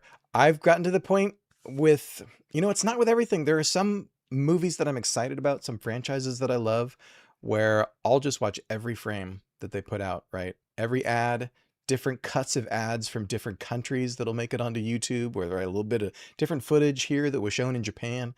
Every trailer and try and piece together, okay, what's going on? This might be this, and this scene might come after that. But then there are others, right? And I think it's for me, it's the ones that I am particularly invested in, personally and emotionally invested in, hmm where, like you said, I will watch the first trailer. I'll see, okay, this is what it looks like. This is what the actors look like in those roles. This is the vibe.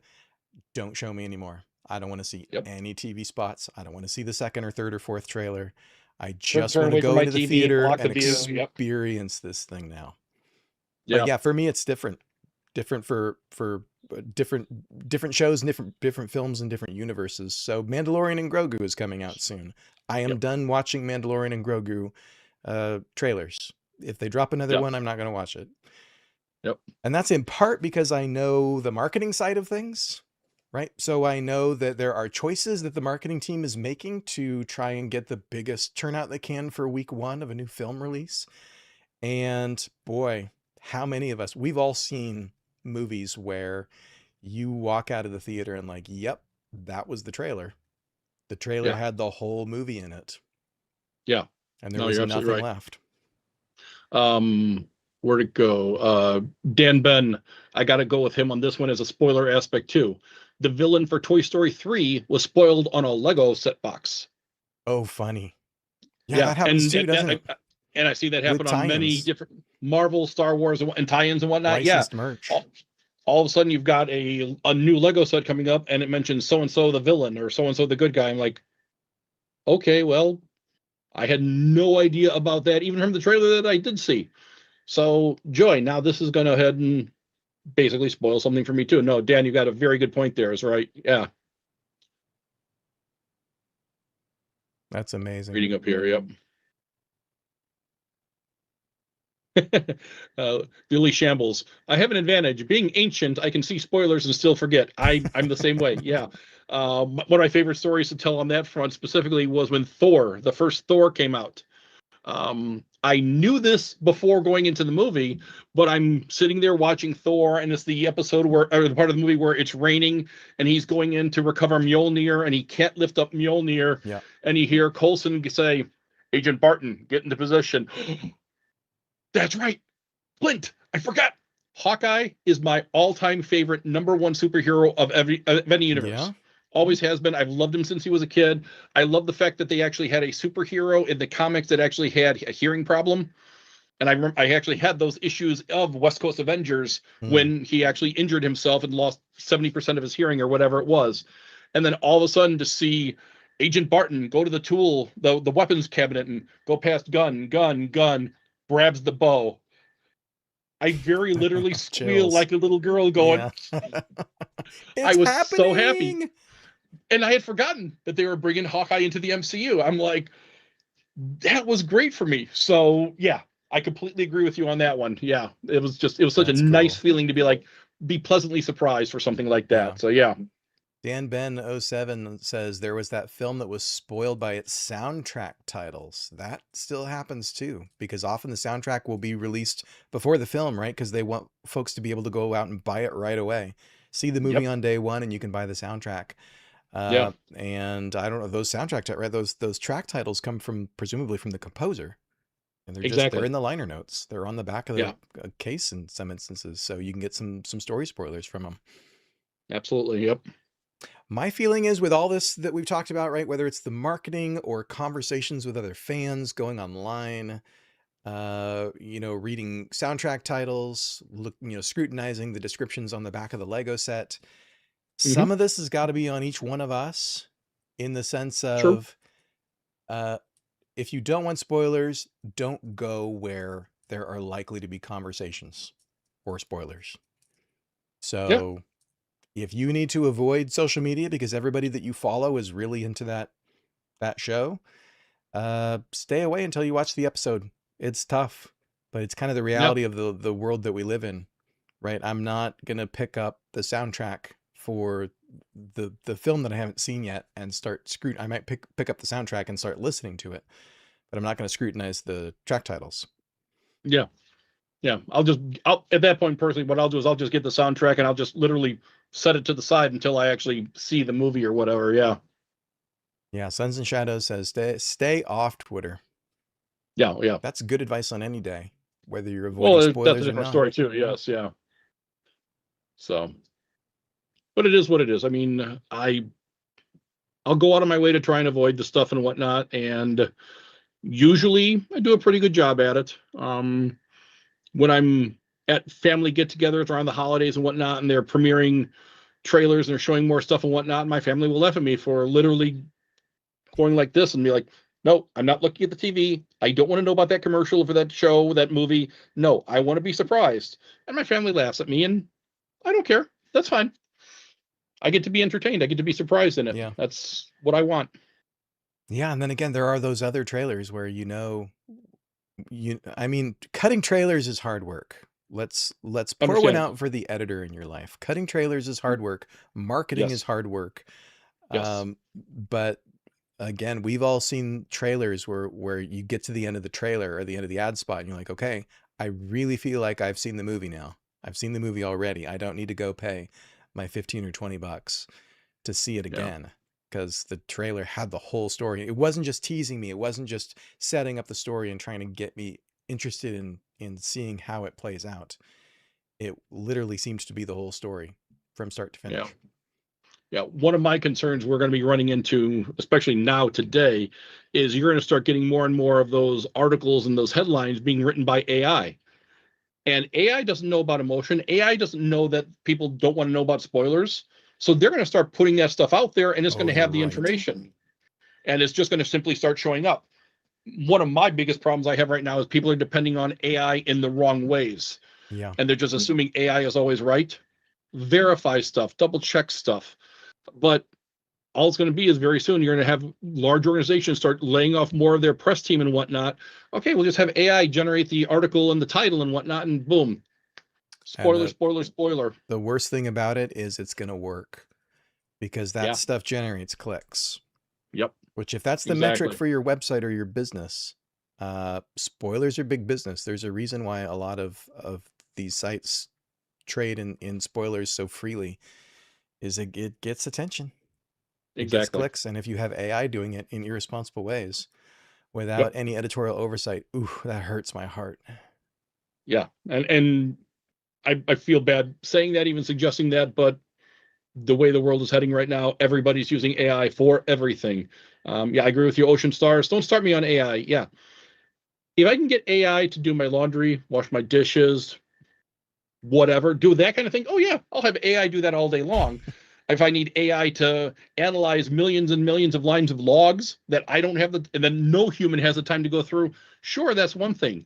Do I want AI putting out videos? No. Do I want AI putting out art? Heck to the no. Again, I'm trying to watch my language here. I've got a lot of friends who are artists. I know that we have seen AI that has been sampled from their art, Yeah. and it has very distinct influences from their art. I feel bad for them because they should be able to actually create their art and not have to worry about stealing it. And call it what you will, call it what you won't.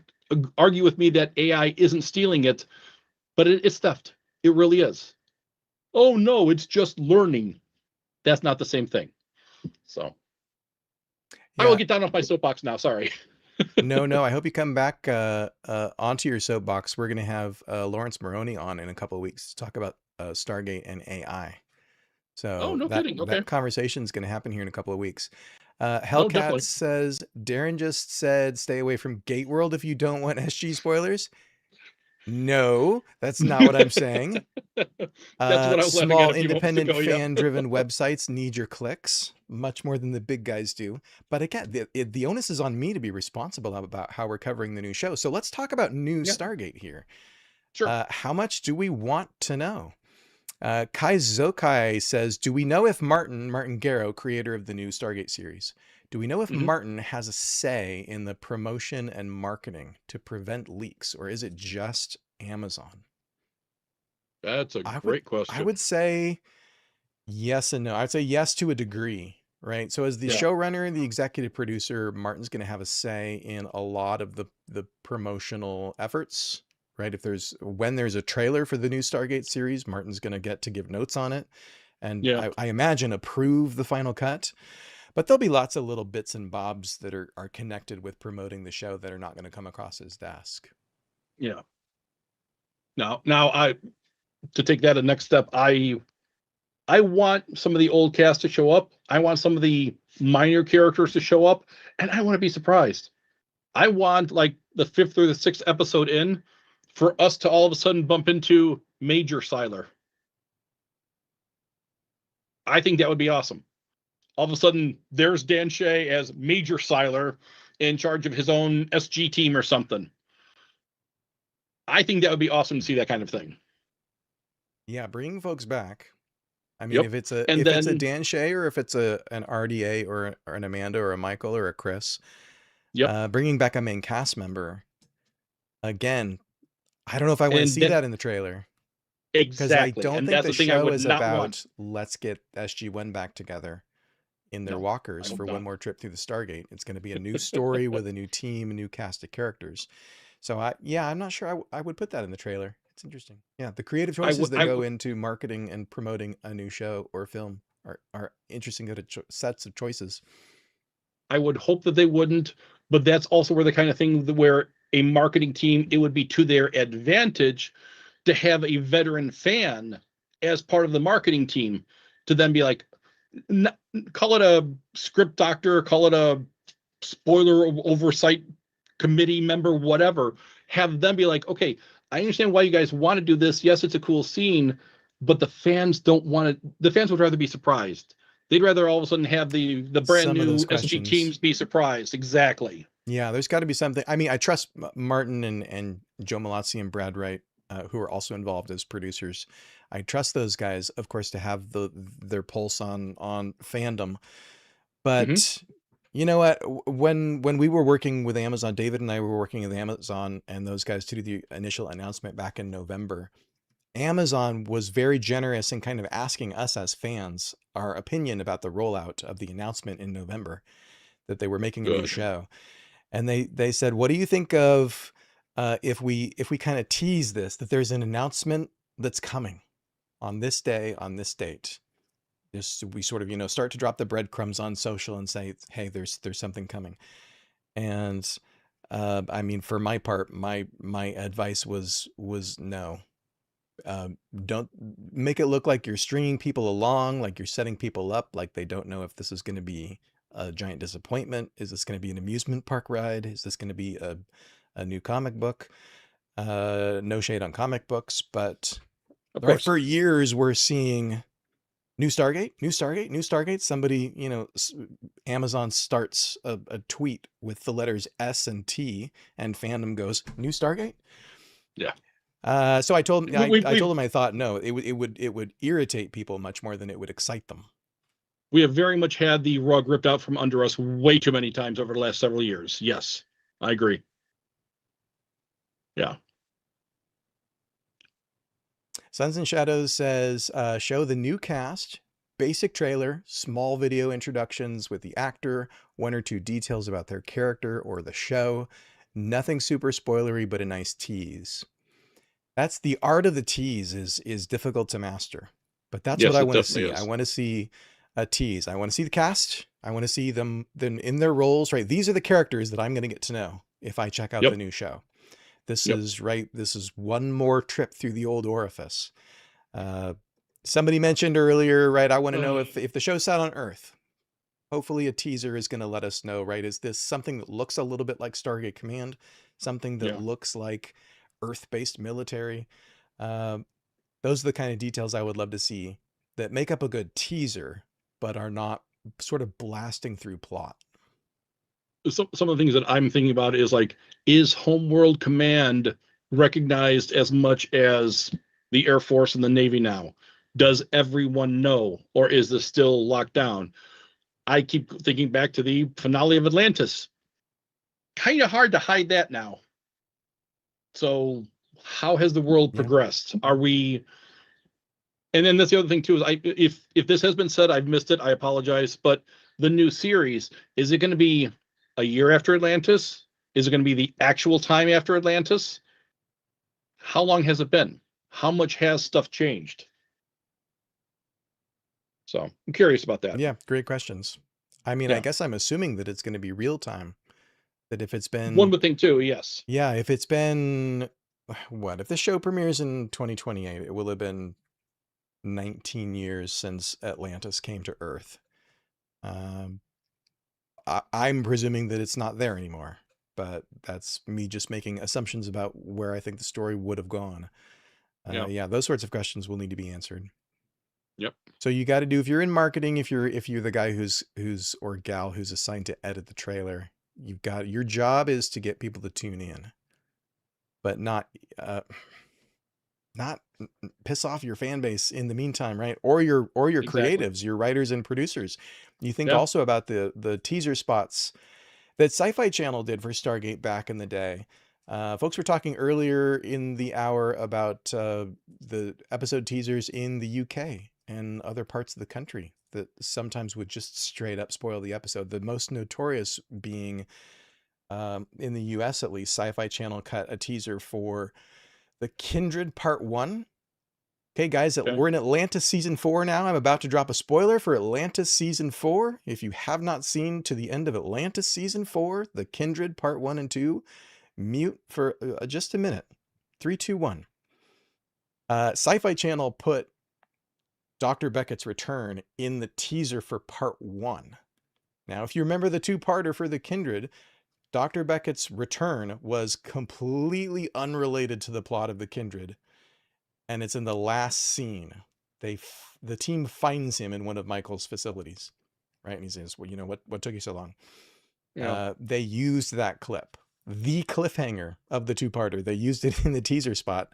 Joseph Malazzi was justifiably livid about it.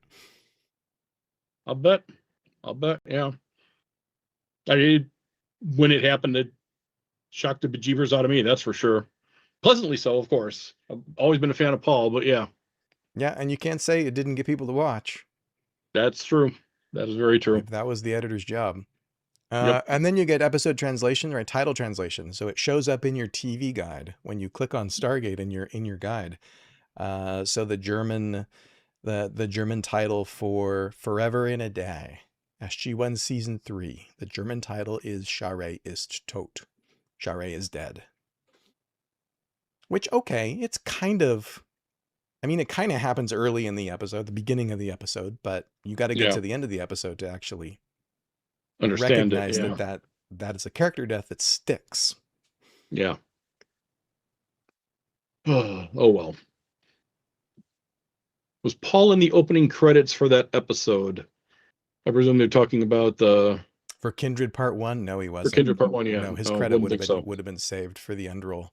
Same thing with Peter Williams, right? Apophis' big reveal in season 3 when he returns. His on-screen credit normally would have come in the opening of the episode, but the producers negotiated to put him at the end. Because we pay attention. We know who Peter Williams is. You put Peter Williams on the screen at the start of the episode. There goes your surprise. Spent a lot of time at GateCon talking music with Peter Williams. Had great conversations around musical artists with him. God, that guy loves his music. Wow. He's a cool guy. Oh, very much so, yeah.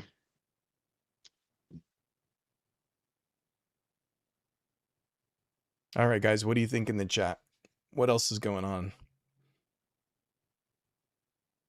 I remember those trailers from Star Trek First Contact and Insurrection that would show ships and footage from TNG, not the actual movie.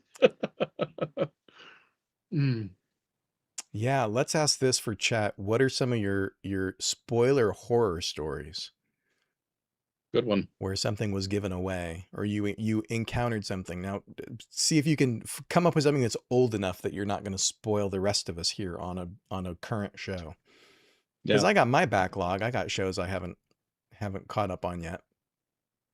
What are you watching right now? I am watching, let's see, I'm finally watching Foundation season 3. Okay. Which I'm enjoying quite a lot. I had to kind of, like a lot of people I think who were enjoying Foundation who were also book readers, had to get over the idea that this was an adaptation of Asimov pretty early on. So once I did that, once I got past the, this is not Asimov's Foundation. This is loosely inspired by. I'm enjoying Foundation.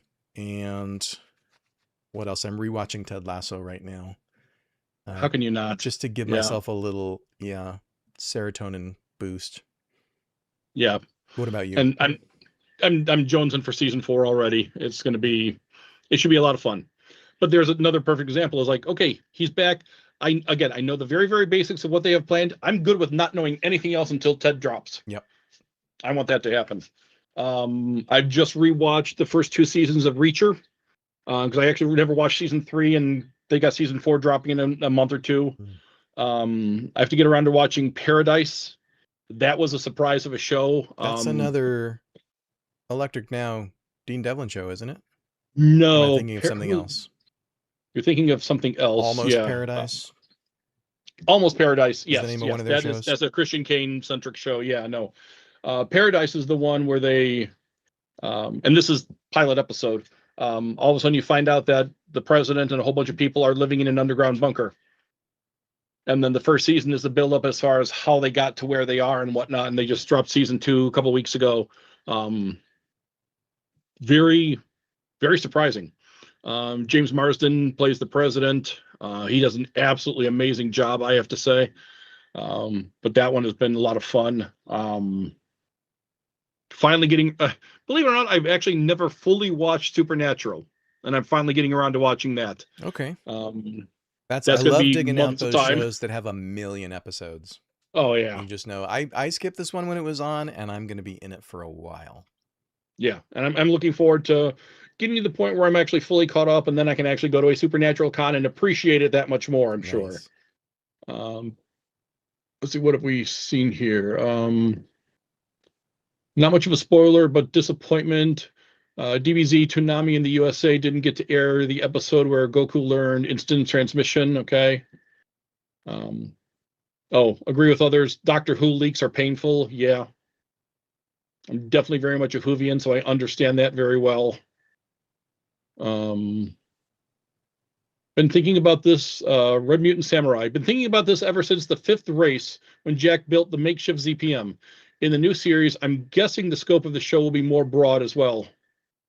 Into the universe, the problem of power will come up, dialing another galaxy. Hmm. I'm sure it will, yeah. That's a very valid point, yeah. It's going to be interesting to see what they do with this, that's for sure.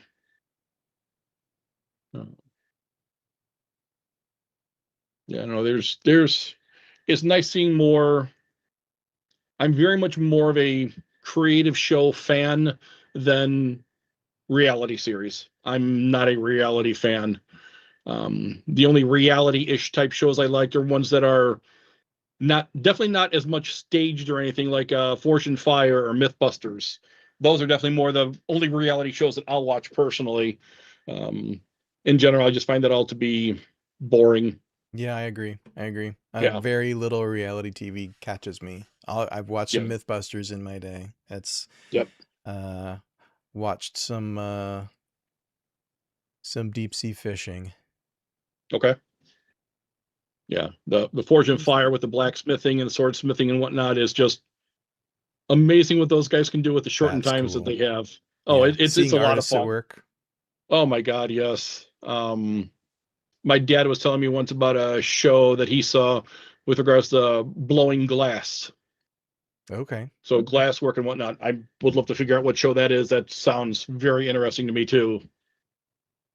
Um, Looking for a specific comment I saw, but my scroll wheel is not cooperating. It keeps skipping down. oh, it's annoying when that happens. I hear you. Yeah, Istiel Um, Haas mentions Murderbot. I did watch Murderbot. That's a quick watch. Fun oh, show. we're okay. I've not gotten to that one yet. Yeah, based on a book series written by a Stargate author, Oh, a really? Stargate novelist. Yeah. I did not know. Okay, that's a plug in the right direction for me then. Okay, I got to get to that.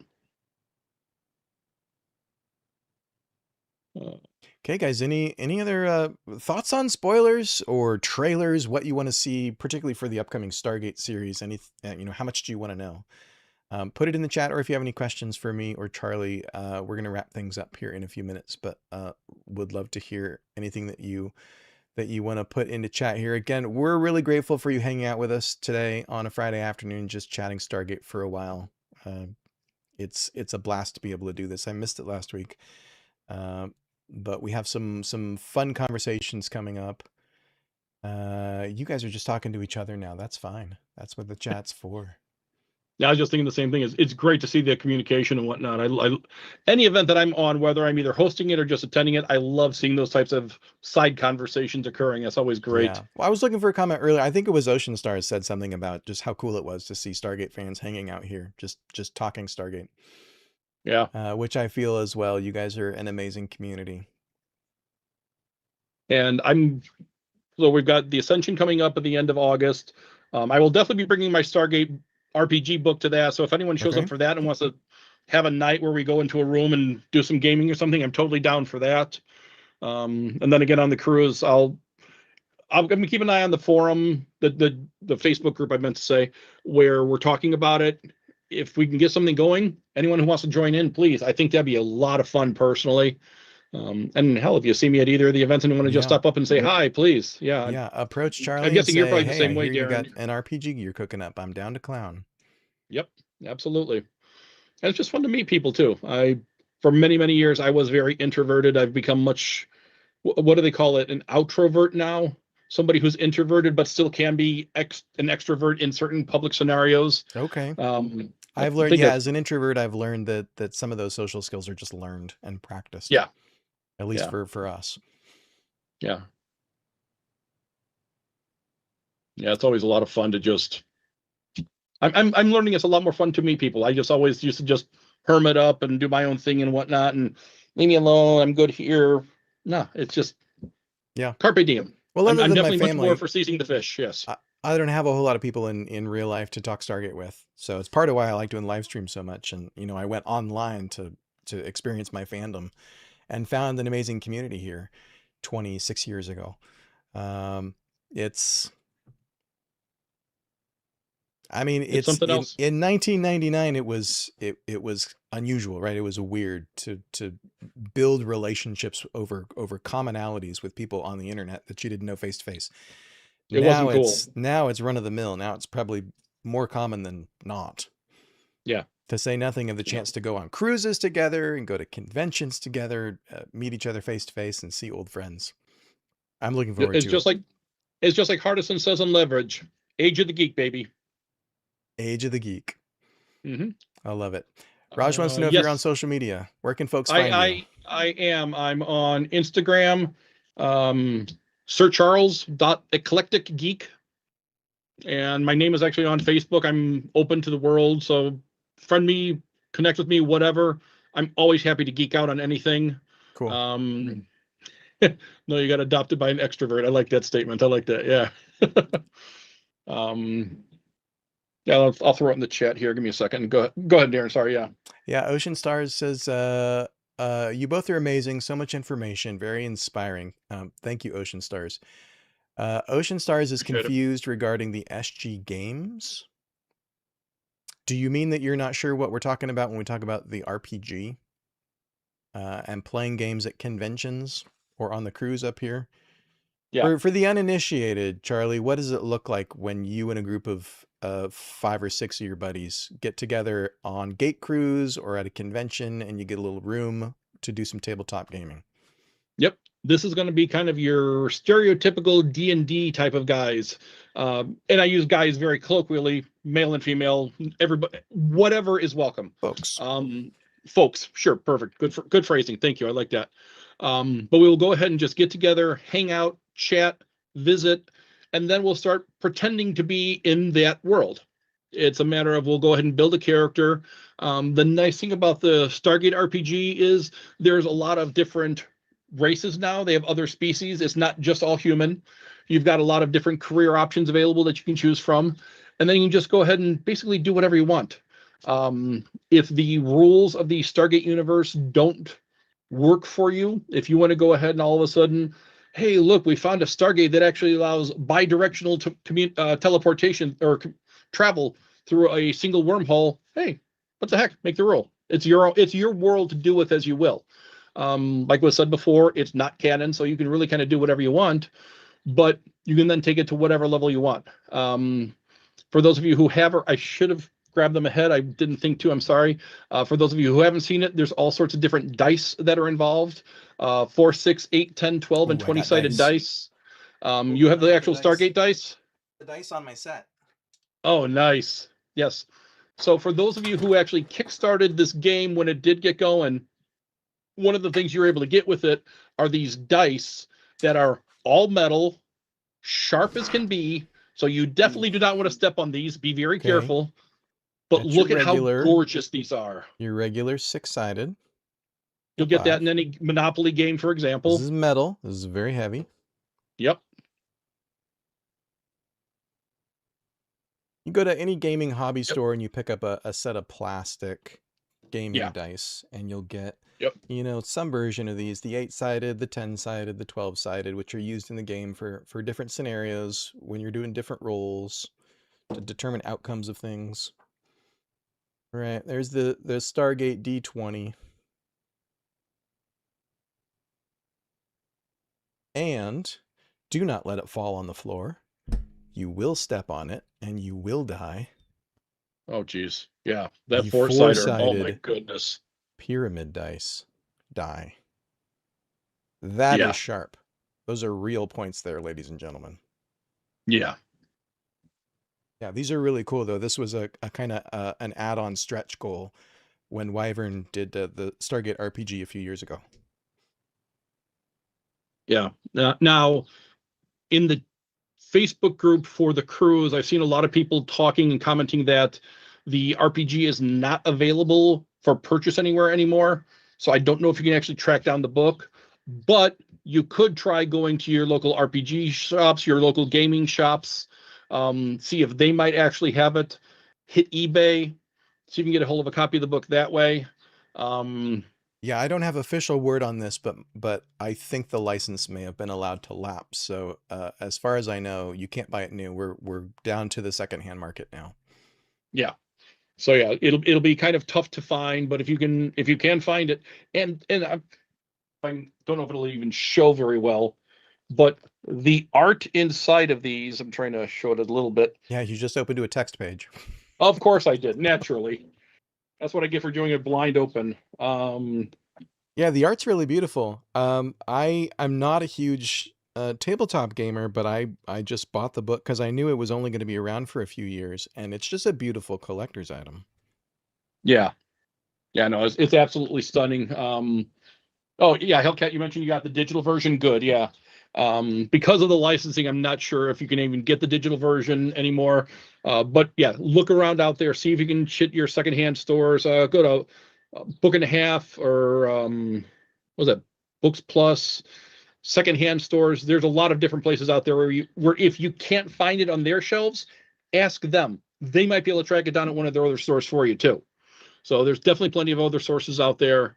And then if you do have a friend who has a digital version, have them print out some pages from the PDF for you to take a look at it, see if it's something you would want to do. But it's not fun. It's just a way to get going. Where is my Geeking Out site link? It's just my Instagram that I shared and whatnot. I don't have a Discord or anything. It's just I'll join other people's Discords and whatnot and just chit chat and whatnot. But hit me if you do hit me up on Discord, friend me to connect with me. Let me know who you were from the event today, if you would, just so I have a point of reference if your names don't match. But yeah, no, I'd love to chat and, like I said, geek out more. This is fun. Darren, thank you very much for having me on here today. It has been an absolute honor. I got to admit, when you Thank you. first sent me the request to do this, I was thrilled. It really had me like, oh, this is really neat. I feel special now. But this is a lot of fun, and everything that you've been doing with Gate World, thank you for all of your hard work. You've obviously been working your butt off for years and years now. It shows. Thank you for all of that. I think I speak for everyone when I say we really appreciate it. Thank you. Thank you. That Yeah, means a lot. absolutely. Yeah.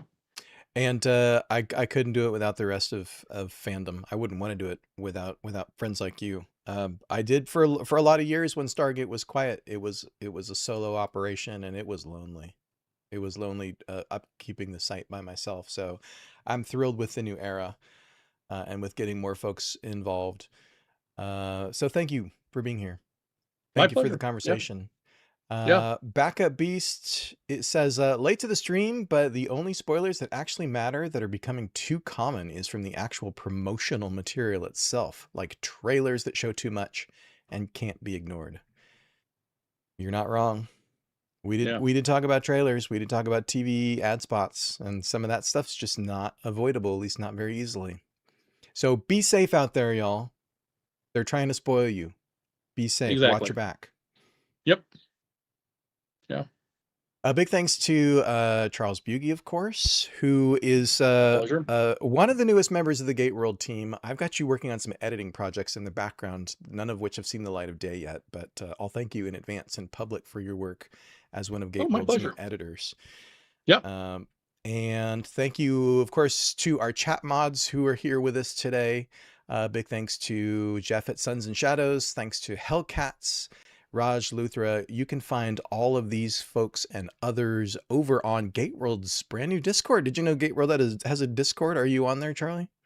I am on there, as a matter of fact. Yes. So you can look Yeah. in the description if you're the Discord type of person. Look in the description for the video here, and you can find a link to Gateworld's Discord and join us over there. We recently passed 1,000 members, which apparently I'm new to this whole Nice. thing. Unlocks some things and some options and some perks. So we're growing that community over there as well, and having a good time talking about Stargate with folks all over the world. Thanks to our mods for being here for helping keep everybody in order. See if I can get through this spiel before I lose my voice. Thank you to Gateworld's channel members. You guys make a huge difference in helping us to continue to be able to do Stargate content as, again, independent, fan-run news site and YouTube channel. So if you're interested in learning more about Gateworld channel membership, just look for the join button down below any video on a desktop browser. I've gone looking for it on mobile, and it's hard to find on mobile. I think because Okay. Apple and Google tend to take a big cut when people sign up that way. So sign up for Yeah. desktop if you can. If you're interested in channel membership, you'll get your name in the credits. You'll get to see some videos early, that sort of thing. We've got some Stargate emojis here in chat that you can use. I think we might have enough members that we can add more. Right now, I just have Jack and Nice. Daniel and Sam and Teal'c. But we might be at the spot now where we can add more Stargate emojis for our live chats. Cool. As always, we're going to be here every Friday for the next few weeks at least. Let me find my calendar. Next week on May the 1st, we're going to have our old friend Jenny Stiven, our dear friend Jenny Stiven, industry insider, to talk about new Stargate talk. I want to specifically focus our conversation next week on Stargate's move to streaming, because it's going to be a new platform for Stargate, and it's going to be a new medium, more or less, a new sort of kind of storytelling for the Stargate franchise. So we'll have a great chat with Jenny next week. And then, as I said earlier, in 2 weeks' time on May 8th, we'll have Lawrence Moroney. Lawrence has had various connections officially to the Stargate franchise for a lot of years. He was involved in some of the promotional work with Stargate Universe. He worked with the Companion on the Stargate AI project as a representative of Google's AI in the early days. So we're going to have a conversation about Stargate AI in particular with Lawrence Moroney here in a couple of weeks. I've got a couple of slots that I'm still looking to fill for later in May. So these dates, I think my schedule is going to let me live stream every week, every Friday in May. There's 5 Fridays in May. Can you believe it? Damn. So I'm looking forward to those conversations. It's great, as always, to have you guys here in the chat with us. Absolutely. What did I forget? Did I get everything? Let me look at my checklist. We got the thanks. We got the schedule. That's it. I mean, I'm kind of back in the saddle, I think, coming up here with getting close to May. I've got a couple of work things to finish up. April's been kind of a crazy work month, which is why you haven't seen a whole lot from Gateworld in terms of new content, new videos. But once I get through this weekend, I'm going to hit Monday, and it's going to be Gateworld week. So hopefully get some of those videos done, get some new feature articles written for the website, and get the ball rolling again, in addition to these Friday Hangouts. Sounds So fantastic. I'm excited. Yeah. And let's keep chatting about that video project. Absolutely. Thanks once again, Charlie, for being here. Everybody, we'll see you next week. Thank you much, everyone.